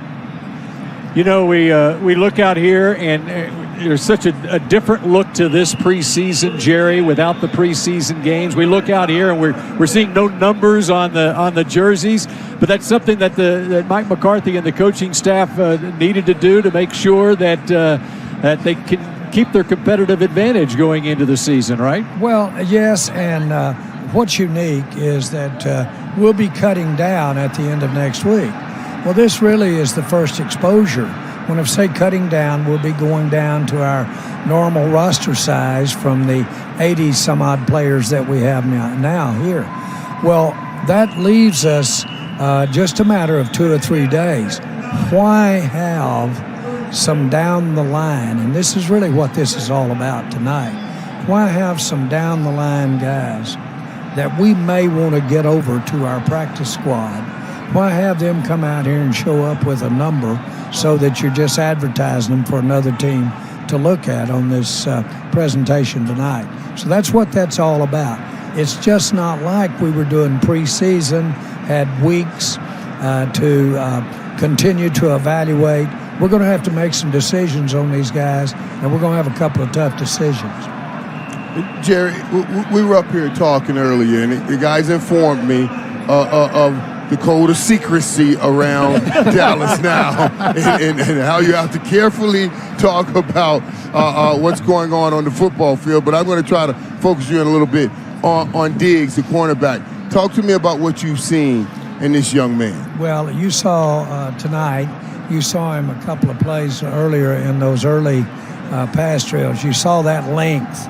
Boy, does he have He has the length. Of course, he's tall, but he's got great arm length. But more important than anything, when we were interviewing him before the draft, he took such pride in the fact that he had worked with his brother, Stefan. He had worked with him, and what all they practiced was receiving. Right. He played the ball. Well, if you hear one thing when you're looking at evaluating a secondary player, you said, man, what if you had one back there that not only could position, run with them, turn, good enough hips, but could play the ball? And Mike, you know what that means as much as anybody. Boy, he can play that ball, and we're seeing it every practice. He goes for the ball. He actually believes the ball is as much his as it is the receivers. By the way, it is. Jerry, you bring up something that Will and I we talked about even prior to the draft about Diggs, and I think he did play some receivers, so he has that mentality. Now, we lose Byron Jones, and Byron Jones did not.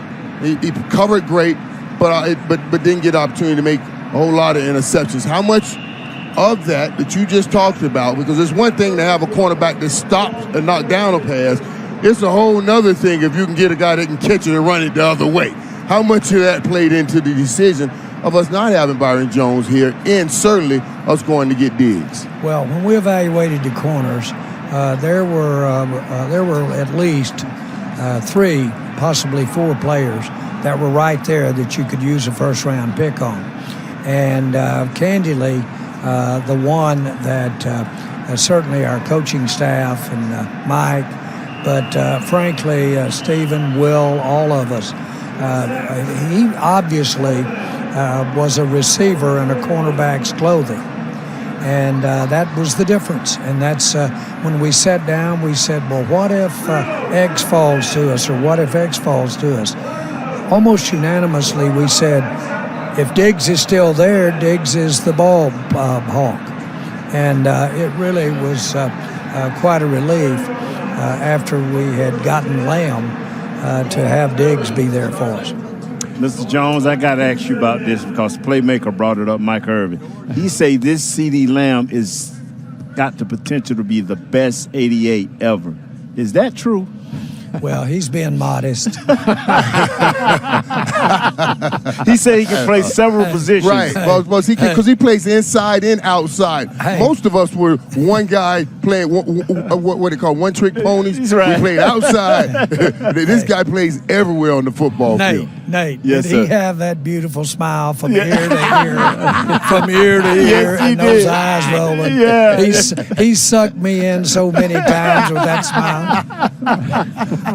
Hey, he knows we couldn't have done it without him. Yeah. Yes, sir. You made the decision, though, early on to give him number 88. We know what number 88 means to the Cowboys, but there's another reason that you decided to give him 88. I want to ask you about your college teammate, the late Jerry Lamb, who wore number 88 on that Arkansas National Championship team in 1964. Well, it just fell that way. We were sitting there in the draft. It was such a unique draft. We were not together, and we were doing it,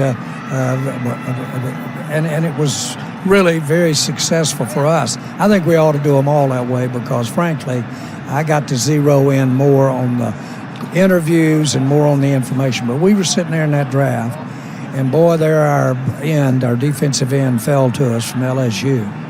And we were so giddy, but there sat C.D. Lamb. And I'll never forget, my grandson, Shai, reached over and punched me. I was sitting on the couch, and he said, "Production, Papa. Production. Look at his production. Look at his production." Now, my other grandson had told me when they played LSU at Arkansas, everything they did, they had to game plan around that pass rusher. So you say, well, what is this, listening to grandsons? Well, and I looked up there and just reminded me that last name was Lamb. We had it all for the right reasons. He's just a unique football player, unique talent. And boy, it all fell together, and it just really was almost like an omen He was certainly one of the best friends I've ever had.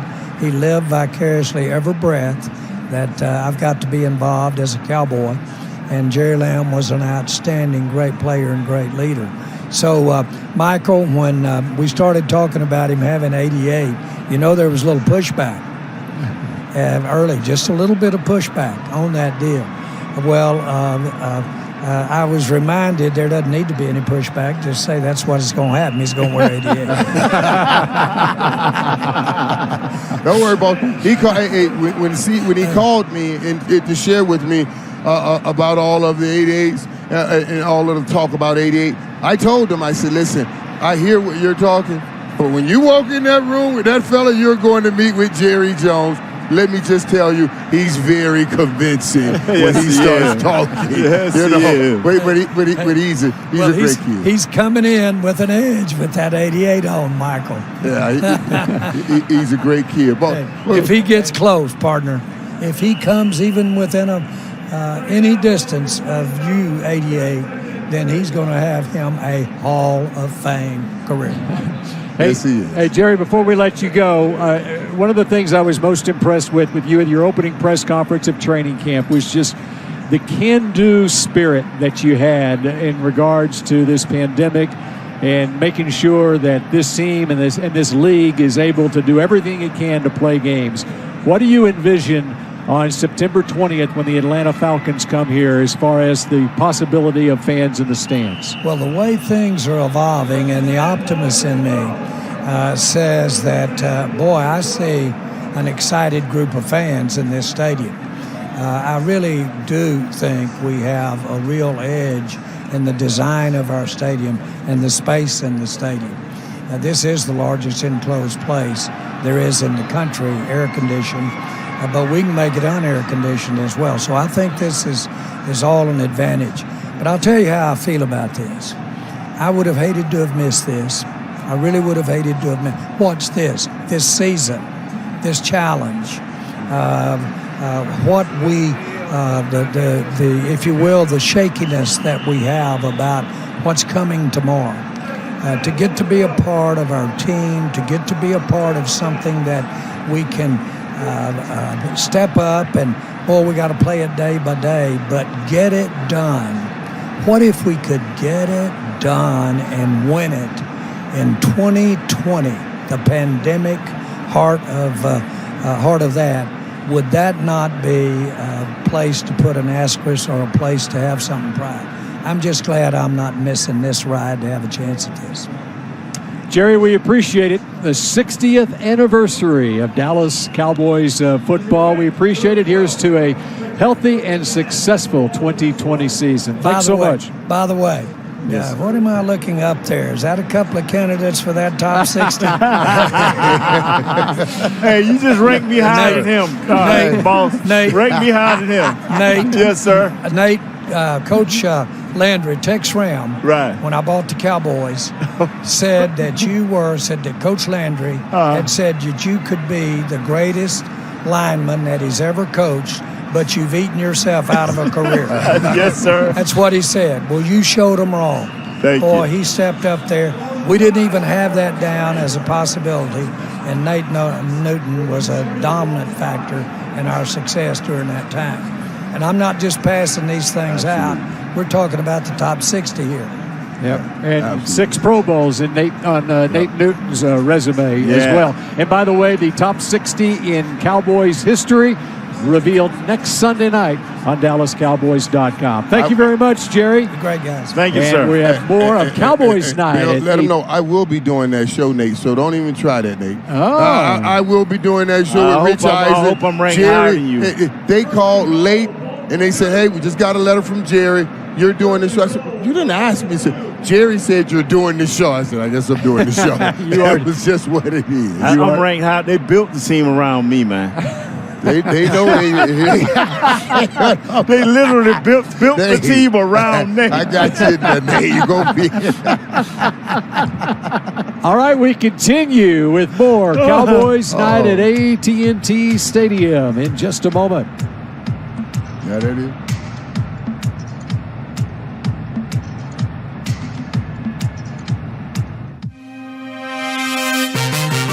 lot of history in that star right there, and 60 years worth of it. We're celebrating it throughout the season here on DallasCowboys.com and throughout the Dallas Cowboys organization. And both Nick Eatman, Rob Phillips were a part of the panel that actually voted for those 60 players. So you have 2 players up top here in the building that are on the list or should be on the list, and then you've got 2 of the guys who were contributors to the list. So kind of go through what the celebration is going to be about and really what fans can expect coming up this week. I just want to say, Nick, you get through half that list, it's pretty easy. It's like Hall of Famer, check. Ring of Honor, check. I mean, there's so much talent in the history of this franchise, and then there's a lot of deserving players to round out that list. And Nate was making a point there about all the stuff that he did.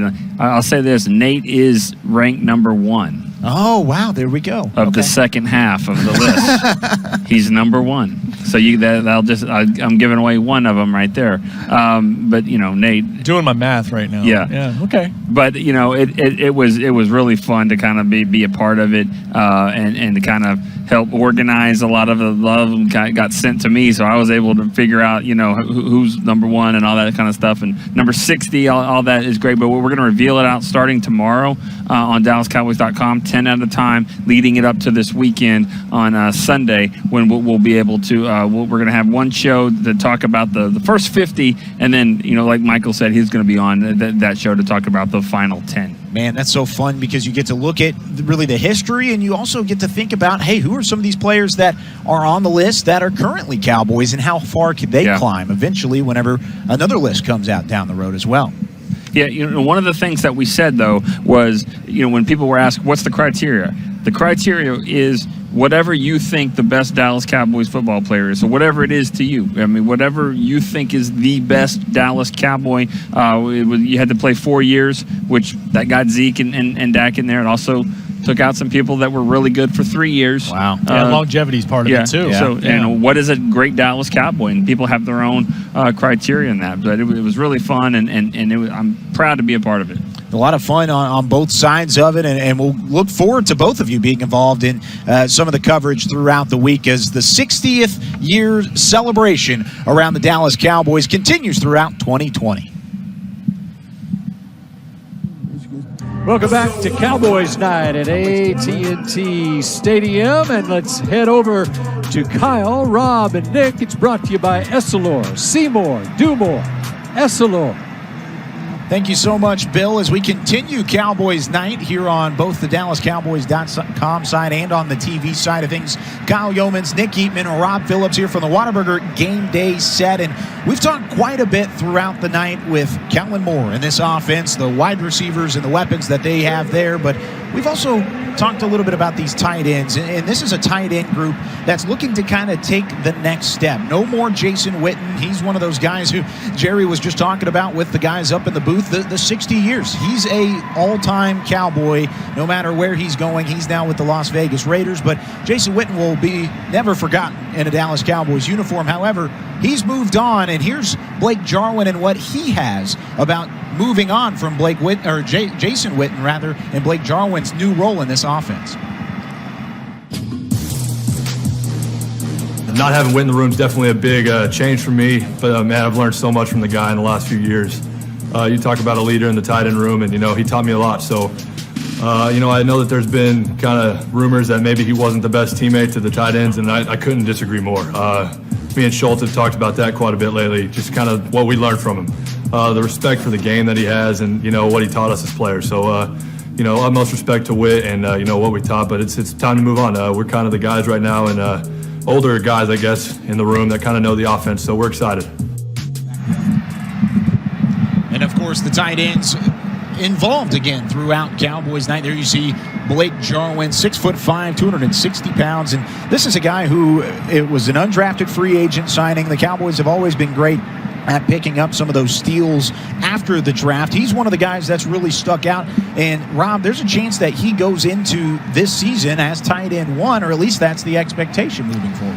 Yeah, absolutely. And Blake is actually a guy Dak has loved throwing to for a couple years now. Take nothing away from what Jason Witten brought throughout his career, but particularly late in his career too, as a blocker, as a guy that can move the chains. But Blake Jarwin's a guy that in his short career, almost 12 yards a catch. He can make catches down the field. He can separate, and he's going to be a big part of what they do trying to move the chains, as well as being a vertical threat from that tight end position. You talk about an extension following the money a little bit. Of course, 4 years, up to $22 million for Blake Jarwin this season. Still, Nick, a young product. I mean, 25 years old at the tight end position. He's still got his prime ahead of him. What do you expect out of Blake Jarwin and some of the things that he could add to this offense in 2020? Well, like Rob said, he gets down the field in a hurry. He's got that long stride. He can take those bubble screens. The next thing you know, is 4 steps later, he's the first down. So he does move, very smooth, with the ball in his hands. But, for him, he's going to have to be an established blocker. And I'm not saying Jason Witten would ever, blow people up, but I do think that he was good with his technique, and that's what a good tight end is supposed to be. He needs, when he's out there, he's going to have to be two-dimensional, be a blocker, and also be a guy that can get down the field. That's what made Witten so great over the course of his career. That's why he's one of the best of all time. And I think Jarwin, he's good as a pass catcher. He's going to have to be. He doesn't have to be great. You just have to be solid as a blocker. There's still a lot of expectations and a lot of growth to be had in that tight end room without Jason Witten as a part of the fold. Blake Jarwin, Blake Bell, Dalton Schultz, all a part of that. But we will talk about the tight ends and much more when we return on Cowboys Night after these messages from your local station.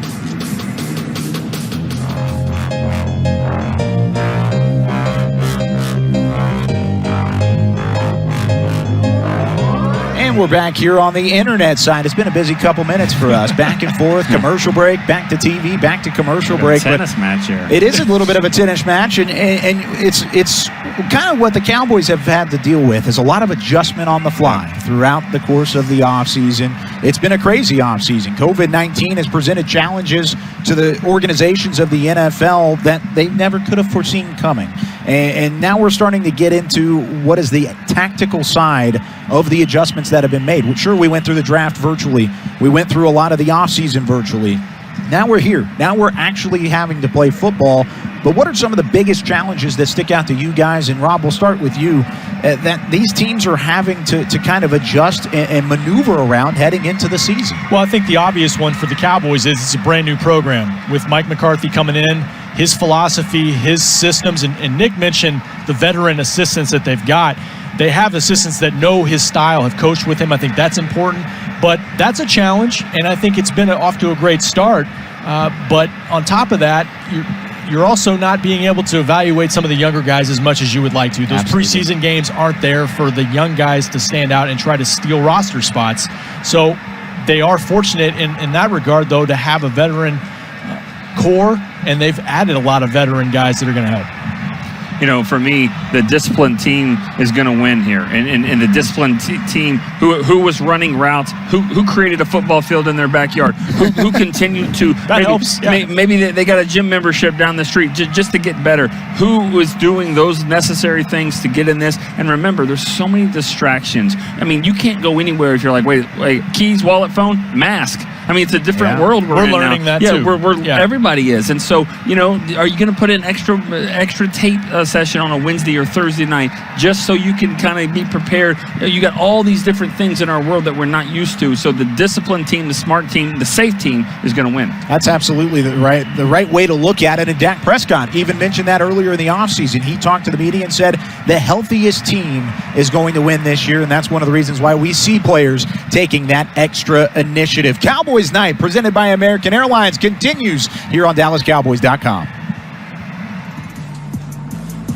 This segment brought to you by Miller Lite. During the 2020 season, pick up special marked packaging at participating retailers featuring the Cowboys 60th anniversary imagery and logo for your Cowboys season-long game-watching occasions and events. As Cowboys Night continues here, we got a half hour left of practice here at AT&T Stadium, and we talk about Aldon Smith. I want to talk about Aldon Smith. Let's hear Dak Prescott talk about Aldon Smith.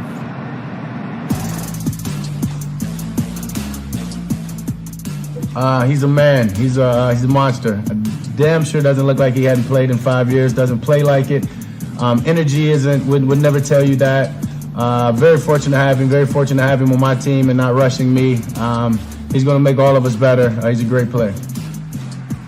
It has been 5 years since Aldon Smith played in a National Football League game. He is back, though, now with the Cowboys, playing for Jim Tomsula, who was his defensive line coach in San Francisco. And let's hear what Aldon has to say.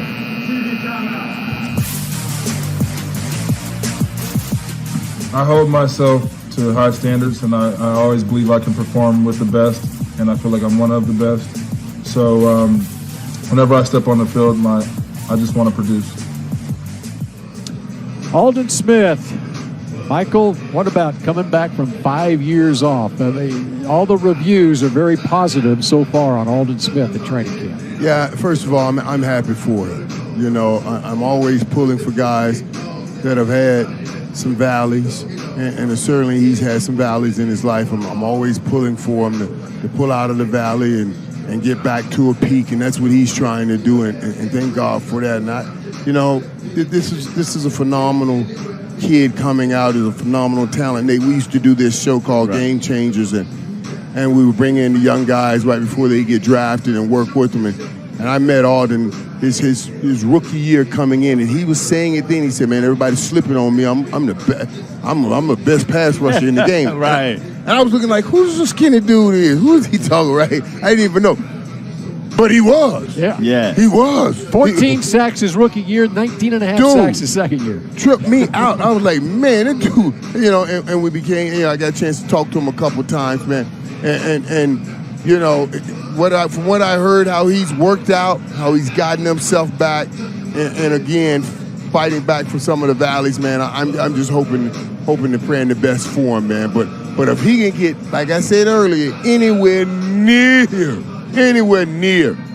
the old Aldon Smith, man, wow, it'll be incredible for the Dallas Cowboys because he was a phenomenal pass rusher. When he played back in the day, he was about 240, 250. He 280, about 270, 280. His hands are heavier. He haven't had a lot of work against Tyron, but he's battled when he's went against Tyron. And I just hate to say this, the guys that he went after Tyron just are non-factor. So that's why you heard Dak say he's a man. Right. Because those other guys have been non-factors. He's looked nice in practice. And the only thing he needs now is games. He needs that live ammo coming at him. So that steel can get sharpened just a little better. When I see him, I will let him know, don't worry about that with Tyron. Don't worry. That's just life. Don't sweat that. It's been a nice battle when they did. I don't even want to tell you his name, but I was at an event with a very good friend of mine. He plays in the league right now. And if I tell his name, he'll be mad. Yeah. But we were at this event, charity event, and he was telling me, he said, hey, man, he said, the first time I went up against Tyron Smith, he said, oh, my God. I said, what? Tell me, because we were in the locker room, we were talking about it. I said, tell me what happened. He said, man, because when I saw him, I said, oh, I'm about to get around him so fast. He's a big dude. He's like, I was like, I'm going to get right around him right now. They snapped the ball. He dropped back and grabbed me. And he said, when he touched me, I could not move.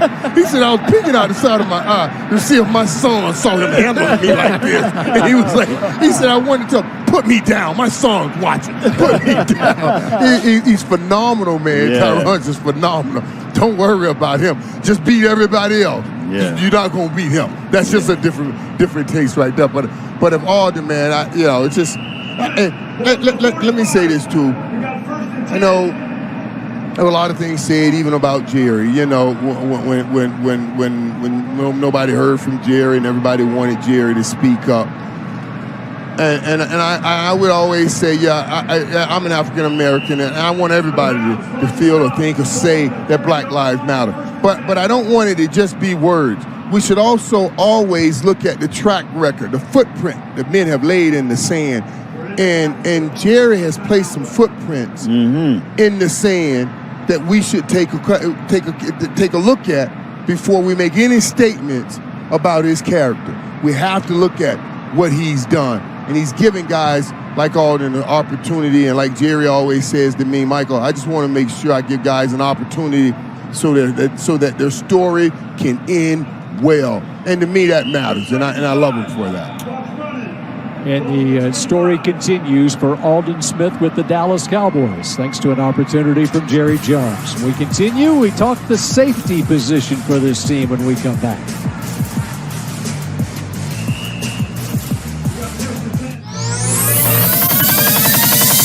One of the feel-good stories of the offseason around the Dallas Cowboys. I mean, this is a guy who was up at the top of his game, playing at an all-pro level in San Francisco, had some off-the-field issues, had some demons he had to battle, but the fact that he's gotten to the point where he's back in the NFL, anybody can feel good about that, and it's someone that you absolutely want to cheer for. But looking football-wise, X's and O's-wise, on the defensive side of the football, he's not the only addition on that defensive line. A very recent addition, Everson Griffin, joins that defensive line at the same spot on the right defensive end line.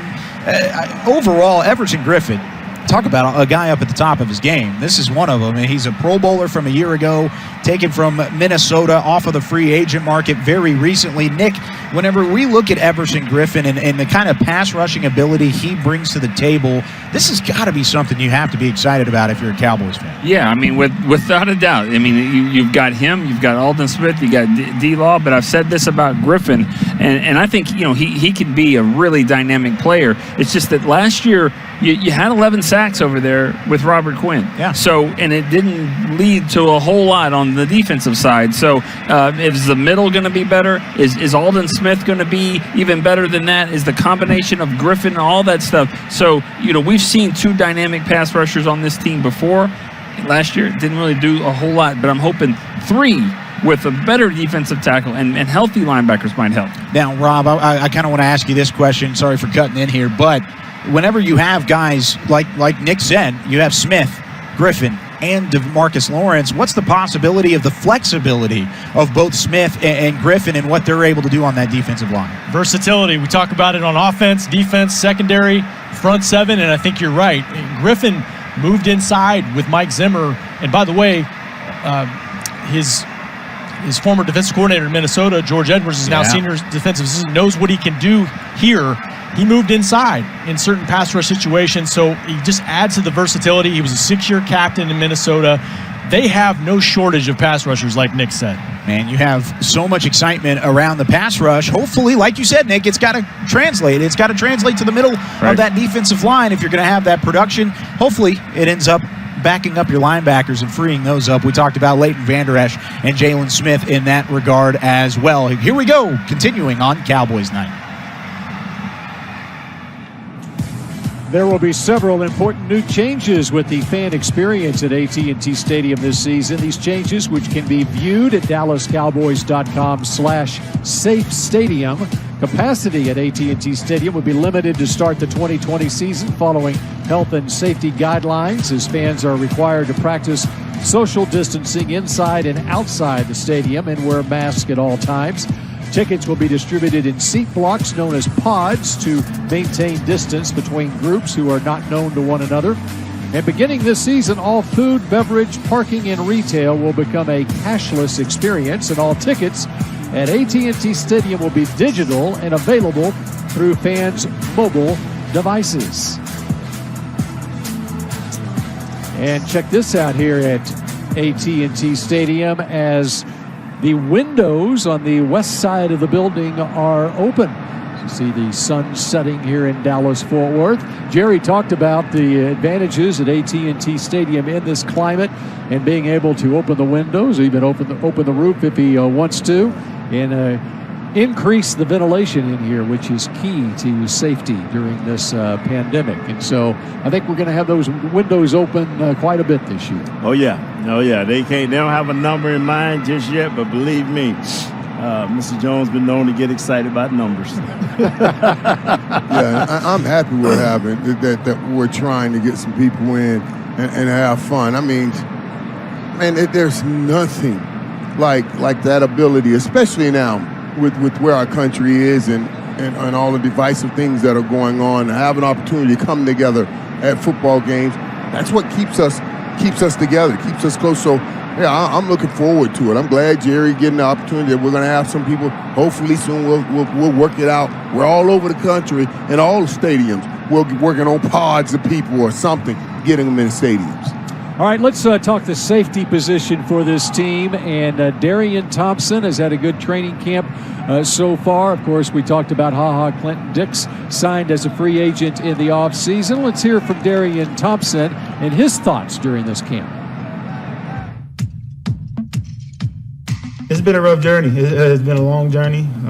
This year 5, like you said, I played for the Giants, started for the Giants, went through some injuries, a couple team changes. Just kept my faith in God, stay strong with the word, and continue to work. So, like I said, that's what I'm doing now. I can't tell you what the future will hold, but I can tell you that day in and day out, I'll do the best I can. You know, it's interesting when you watch the DBs in this training camp. It's one safety spot. Xavier Woods has the spot locked down and going into his 4th year, contract year for him. And then things are up for grabs for the other safety spot. And there's some other candidates, even at the cornerback position, who get an opportunity and show their versatility to play a little bit at safety. But Darian Thompson is a guy that has garnered some attention during this camp. And been almost getting equal reps with Clinton Dix. They like what he's doing, man, and he's making plays. And I slightly remember him at the Giants, a young guy. He made some plays there. He got some balls out of there, Mike. Yeah, you guys, and I don't mind it. And I'm sitting here thinking about maybe we should have drilled Jerry down a little bit more on the Earl Thomas and all of the stuff that's going on around there. Right. Did you guys get any word like don't touch the Earl Thomas situation? At this point, right? At this this point, seems so it's not like, that's interesting too, because it's a young secondary. It's a young secondary, and we talked about the knowledge. And the blessing of having a guy like Gerald McCoy give some of these young guys knowledge, and it'd be interesting to see what happens on the back end. Well, let's drill down on with Michael Irvin on Earl Thomas. What do you think? When a man does all that he does, all he did to run up to the locker room to tell a coach, come get me. I don't care what he did at the other place. You gonna come get him. He gonna work out here. He didn't do all of that for nothing. Yeah, you know what I'm saying? He didn't do all that for nothing. And I'm just saying. And you hear people saying with the Earl Thomas, and maybe he's not the same guy physically and everything. And if you're saying that, okay, you can say that. You want to show me something on tape? Okay, you can say that. But he is mentally shoulders up, even if he's not who he was, shoulders down. And the mental part, he could help all of these other guys with learning how to make those plays. Even a guy like Clinton Dix, who I talked about earlier, like to take some chances at gambling and trying to make a play. He can help him with when to try to make that gamble and make more of an educated guess. When playing quarterback at a free safety position, how to fool the quarterback. I told Ed Reed when I started working with him over at Inside NFL, I said, listen, stop talking football from a quarterback's position or a wide receiver position. You talk from the safety. You did stuff at safety that nobody else has done. That's right. You fooled quarterbacks. Talk about it from that position. Earl Thomas has fooled quarterbacks. He knows it from another position. I think he would add a lot to this team. And that foolery and all that, it won't happen here. He didn't do all of that to get here to mess it up. It's the one time, I guarantee you, he'll be right. All right, more from Cowboys night at AT&T Stadium in a moment. Riding down on Mike. Yeah, right.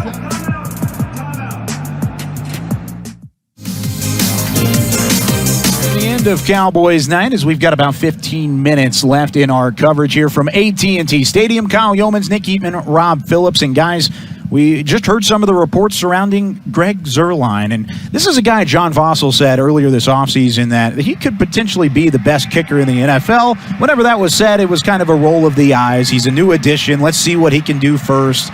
He's been fantastic, to say the least. And what? He missed. He missed? He missed a kick. How dare the guy? Oh, my gosh. Was it from 30 yards? I don't know. Was maybe. it 40 yards, Rob? What was it? What did he miss? Twitter says it was 60, but he made a 60-yarder.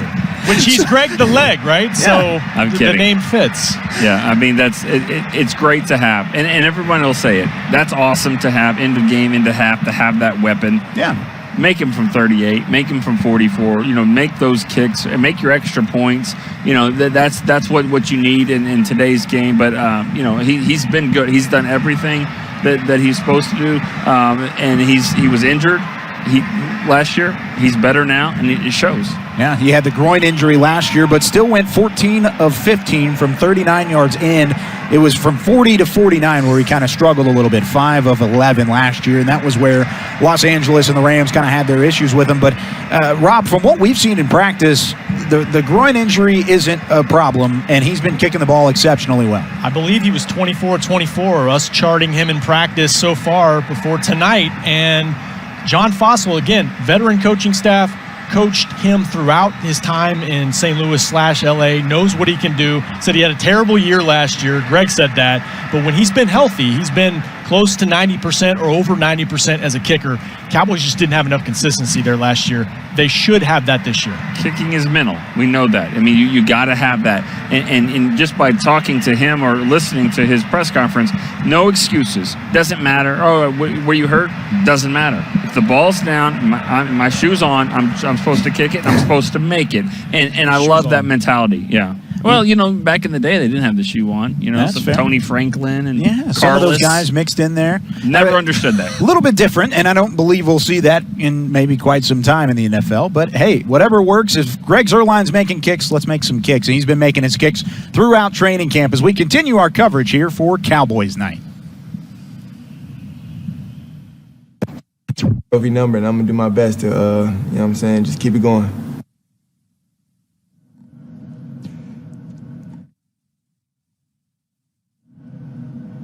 C.D. Lamb wearing number 88, although no players are wearing any numbers out here on Cowboys Night. At next practice, they put those numbers back on. Bill Jones with number 88, Michael Irvin, and Nate Newton here. And let's hear from C.D. Lamb now talking about that number 88.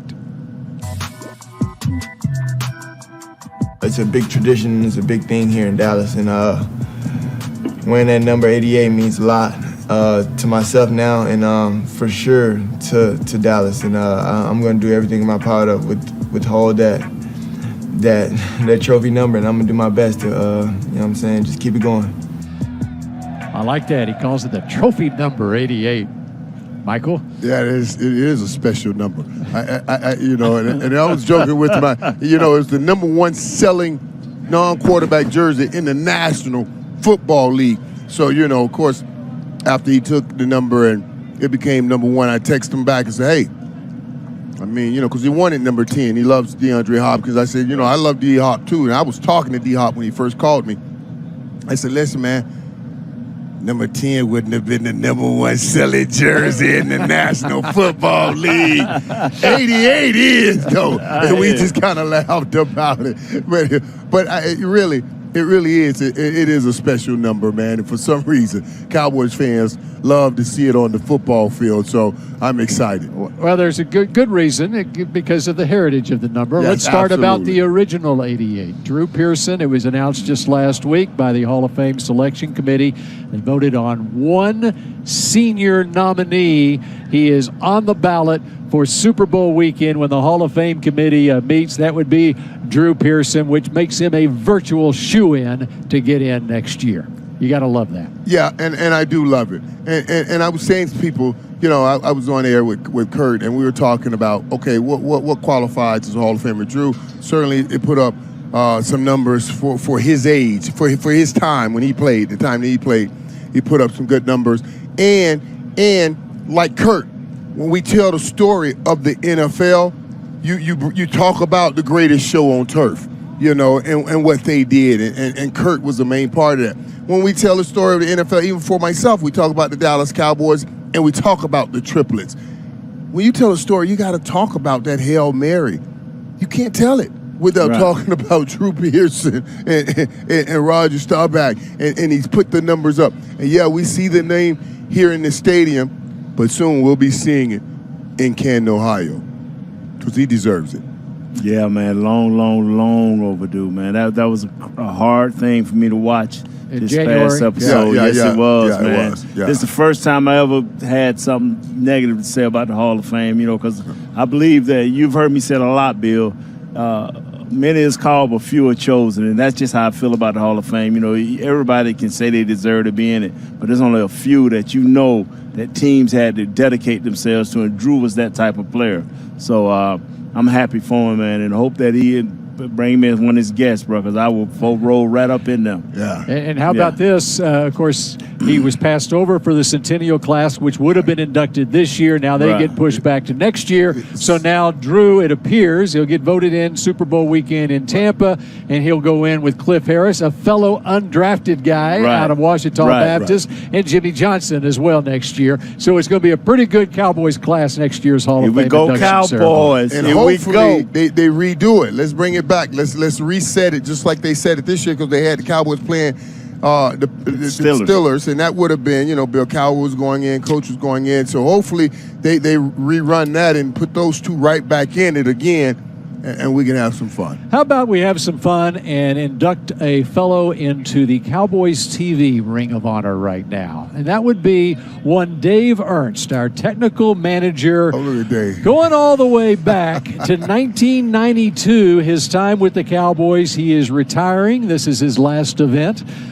with Cowboys TV. But in his first television production year was 1971, which was the first year of Texas Stadium. Dave goes back that far here in Dallas-Fort Worth. He's now moved to the great Northwest with his family, and Dave Ernst has been so much a part of our production of Dallas Cowboys television, the preseason games through the years, and best of luck going forward to Dave Ernst. You have been a joy to work with through the years, and we wrap up Cowboys night in just a moment.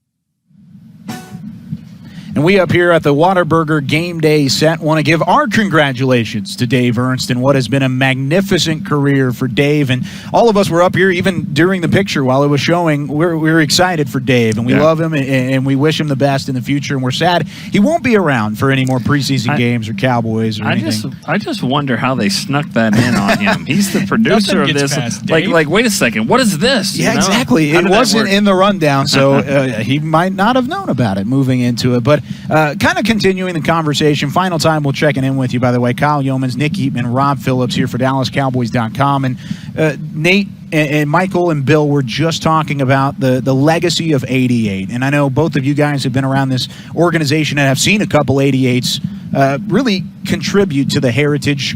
It's a chance now for me to see my first 88 contribute, and hopefully CeeDee Lamb holds up that kind of that at least pedigree. Dez Bryant, I guess, was the first one for me. But guys, what does it mean to wear that jersey, and what does CeeDee Lamb have to do in order to kind of uphold that heritage? Well, he's got to be a baller. I mean, he's got to be like a dynamic receiver. I mean, that's what it is. I mean, what I love about him wearing it is that it brings up the conversation and keeps those players involved. Keeps Drew Pearson talking. I was talking about Drew, talking about Michael, and those guys. Now you say, actually, since I've been here, this is the fifth 88.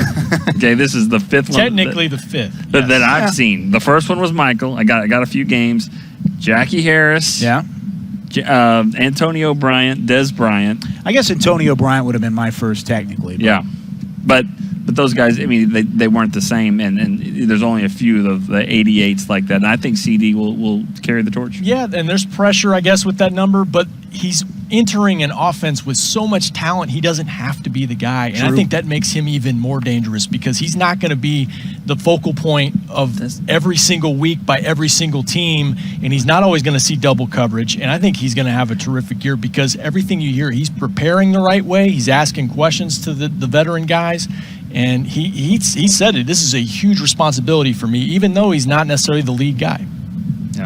Yeah, and I mean, whenever that responsibility's there, we'll see how he's handling it on game day. 14 days away until kickoff of the NFL season. Thanks for joining us here on Cowboys Game Night. That's it for us here at the Whataburger Game Day set. By American Airlines was brought to you by AT&T. Miller Lite, the only beer of the Dallas Cowboys. The University of North Texas, proud partner of the Dallas Cowboys.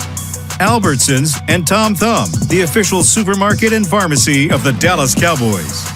Pepsi, proud partner of the Dallas Cowboys and the NFL. And by American Airlines, travel with confidence, official airline of the Dallas Cowboys.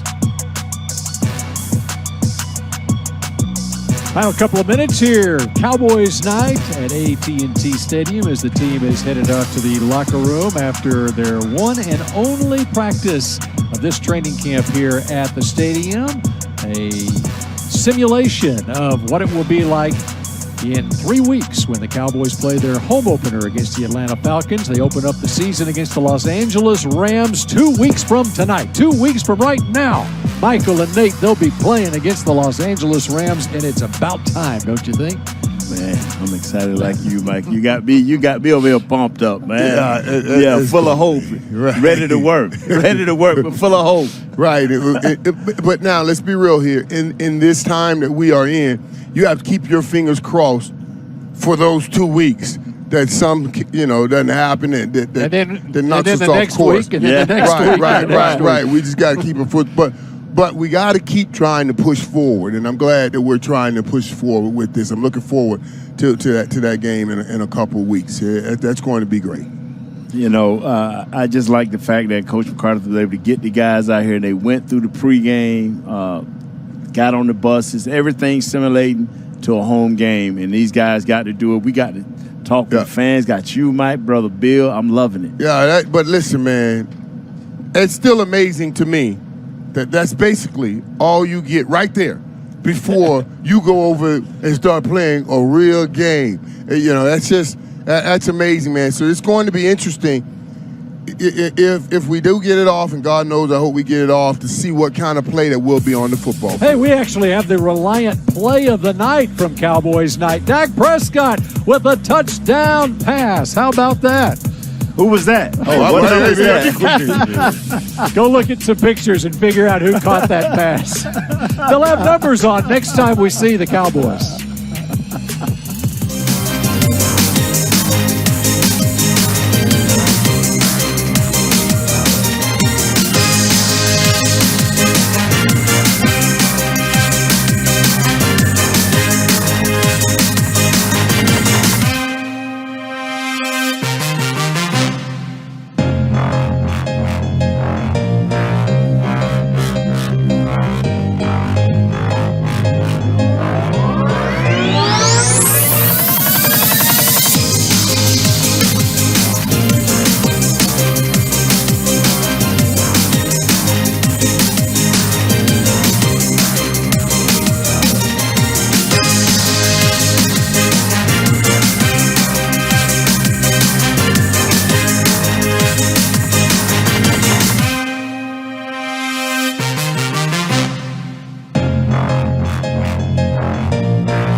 Absolutely not.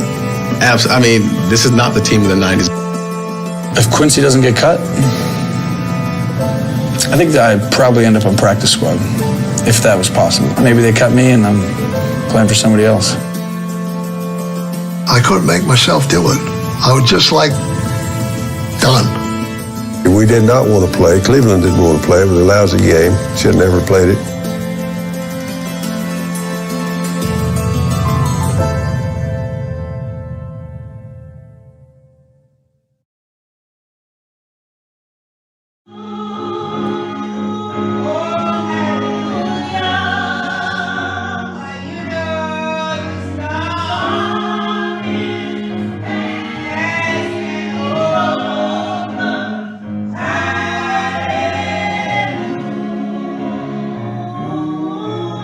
His future was limitless, a moment in football history on the grandest of stages, when nothing stood between him and immortality.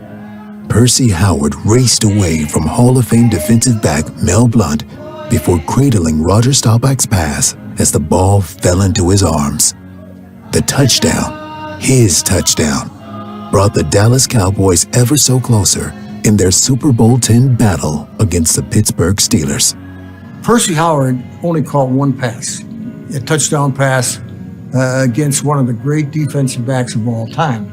I had confidence in Percy. I mean, Percy's kind of one of those mystery stories that, and you know, they just I don't think made some great decisions on giving Percy the opportunities that he had. Percy Howard's first career NFL catch immediately transformed him into a Super Bowl hero, a legend in the mythology of America's team. That catch, however, would be his last. The moment, his moment, would vanish as quickly as it came. The mountaintop would soon crumble. A limitless future gone. Well, I can tell you a lot of things contributed to a downfall. When you're used to being in the limelight, used to having, and anything you want, you can just go get it.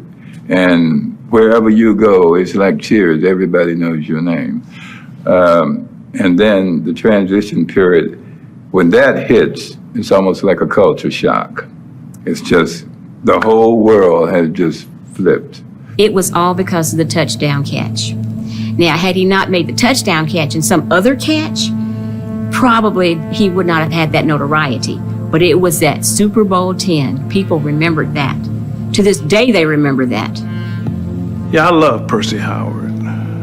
I love that boy. But like all of us, man, sometimes, man, you turn the corner and a truck hits you.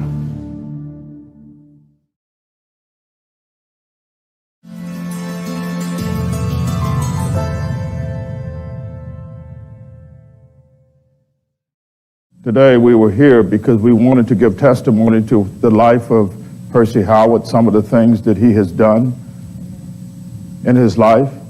None of us know all of the things. We showed up as witnesses. The cameras are going back there.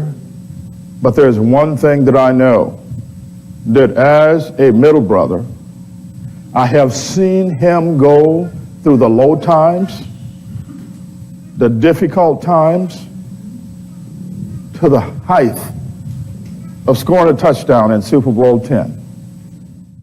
Percy Howard's life began simply enough.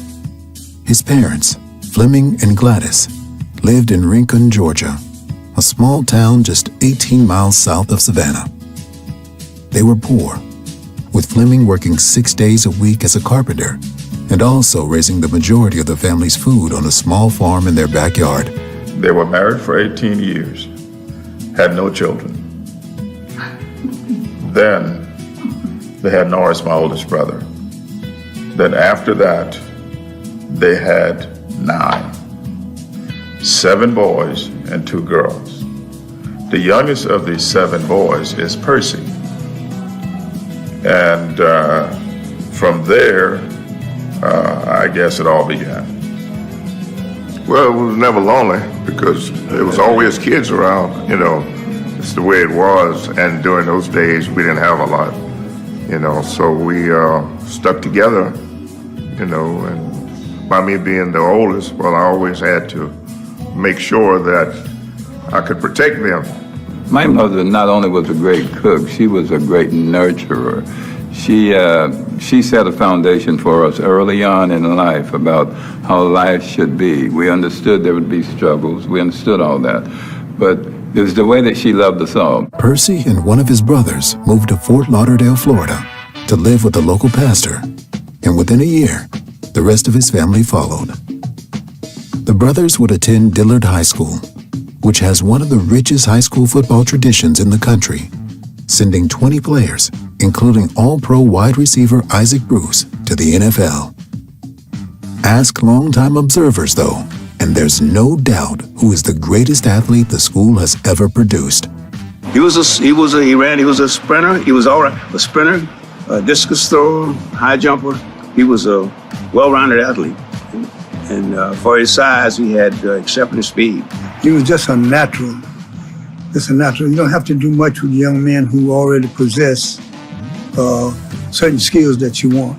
Because I always had to have me a person to be close by the board that I call a hatchet man. Got to have somebody to get the ball. And he fit the category real well. No training or nothing to score. He was a phenomenal athlete, and the size, at that time, growing up then, wasn't 7 footers, person who's 6'4", 6'5", and he was could do all things: run, jump, basketball, football. He just was a all-around athlete.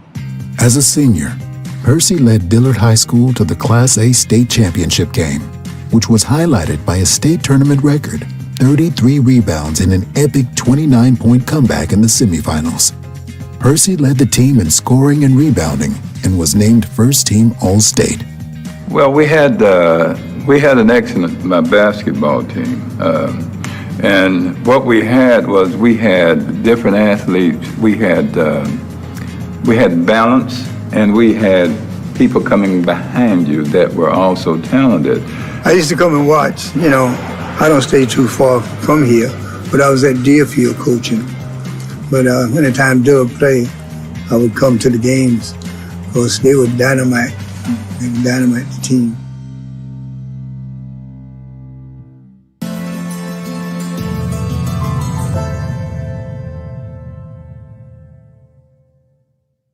But I would pray that in some of your lives that it would be very strong, because it would be touching, Mother. It would make us realize a sense of responsibility, a sense of duty, that you don't look at other people before you look inside of yourself. Because these young babies are looking at us. These children are looking at us. They're looking at what we do. They're hearing what we say. So we as a people need to understand who we are in Christ. After graduating from high school in the spring of 1970, Percy spent a year at Isothermal Community College in Spindale, North Carolina, before landing a scholarship at Austin Peay State University in Clarksville, Tennessee. While Percy was forced to sit out the 1971-72 season as a junior college transfer, stories of his athleticism and his leaping exploits quickly spread around the campus, inspiring a nickname that has stayed with him the rest of his life. And what was the nickname? Bird.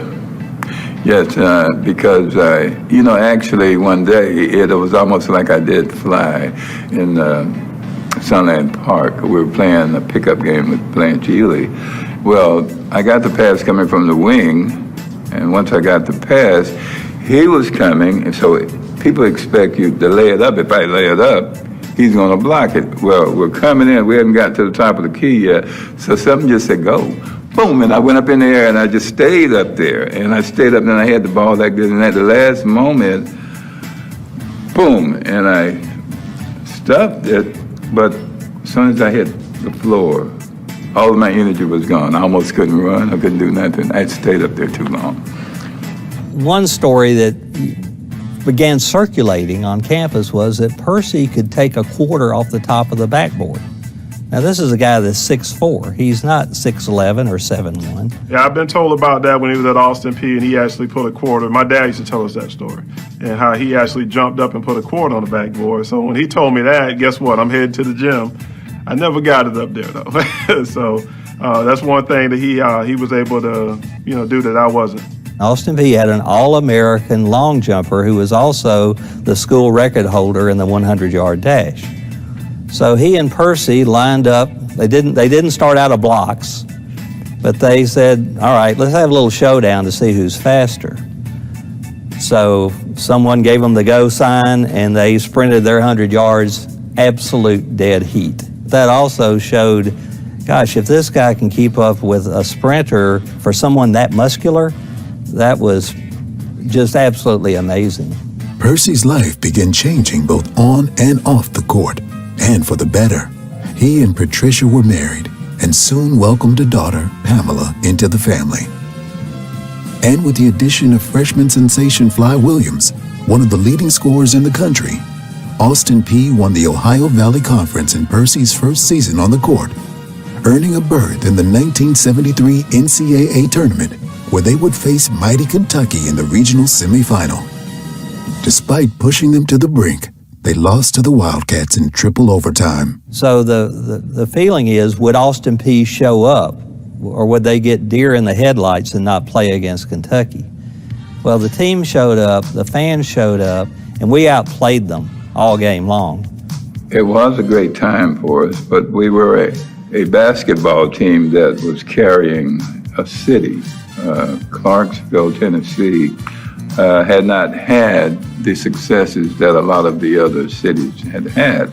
So we were happy that we won, okay? But we felt that we could defeat Kentucky, and that's why it went into triple overtime.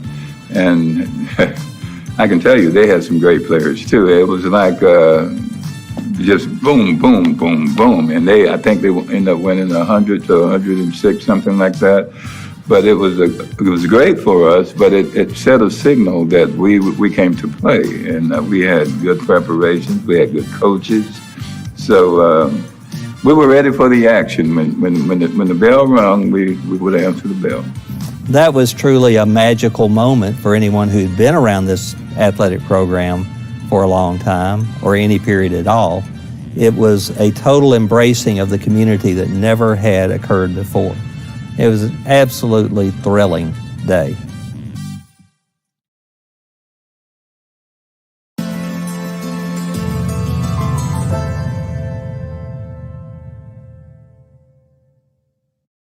For those of us that would study life, why are we here?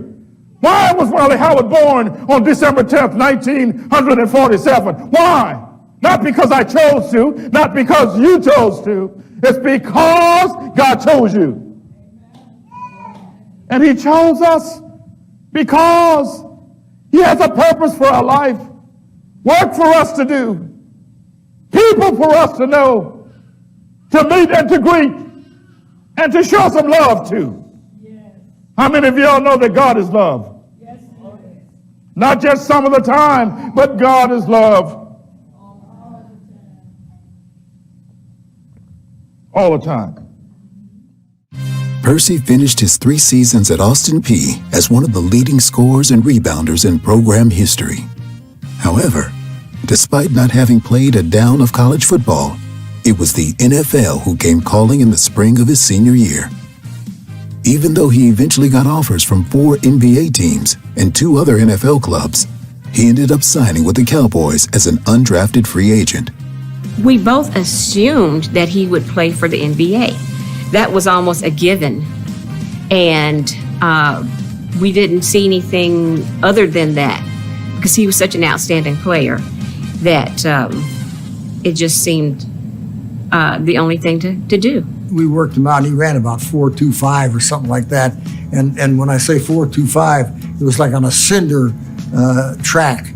And, we looked at each other and said, you know what, we're going to sign this guy. I ran it against the wind, too. So I had gotten fast.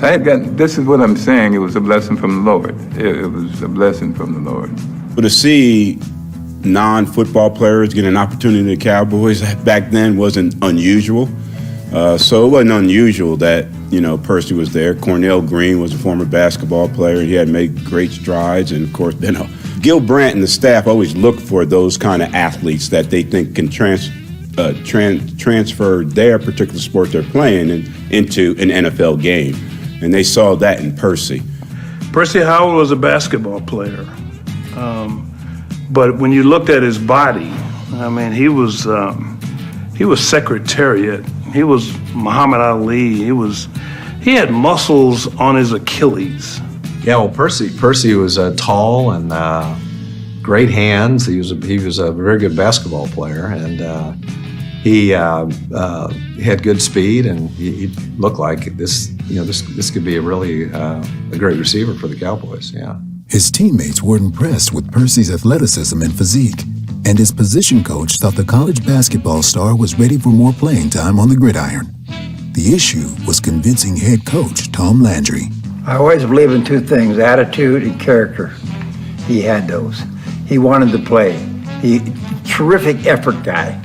I mean, I had to defend him. I mean, I had to go into Tom and, we had to evaluate our receivers all the time.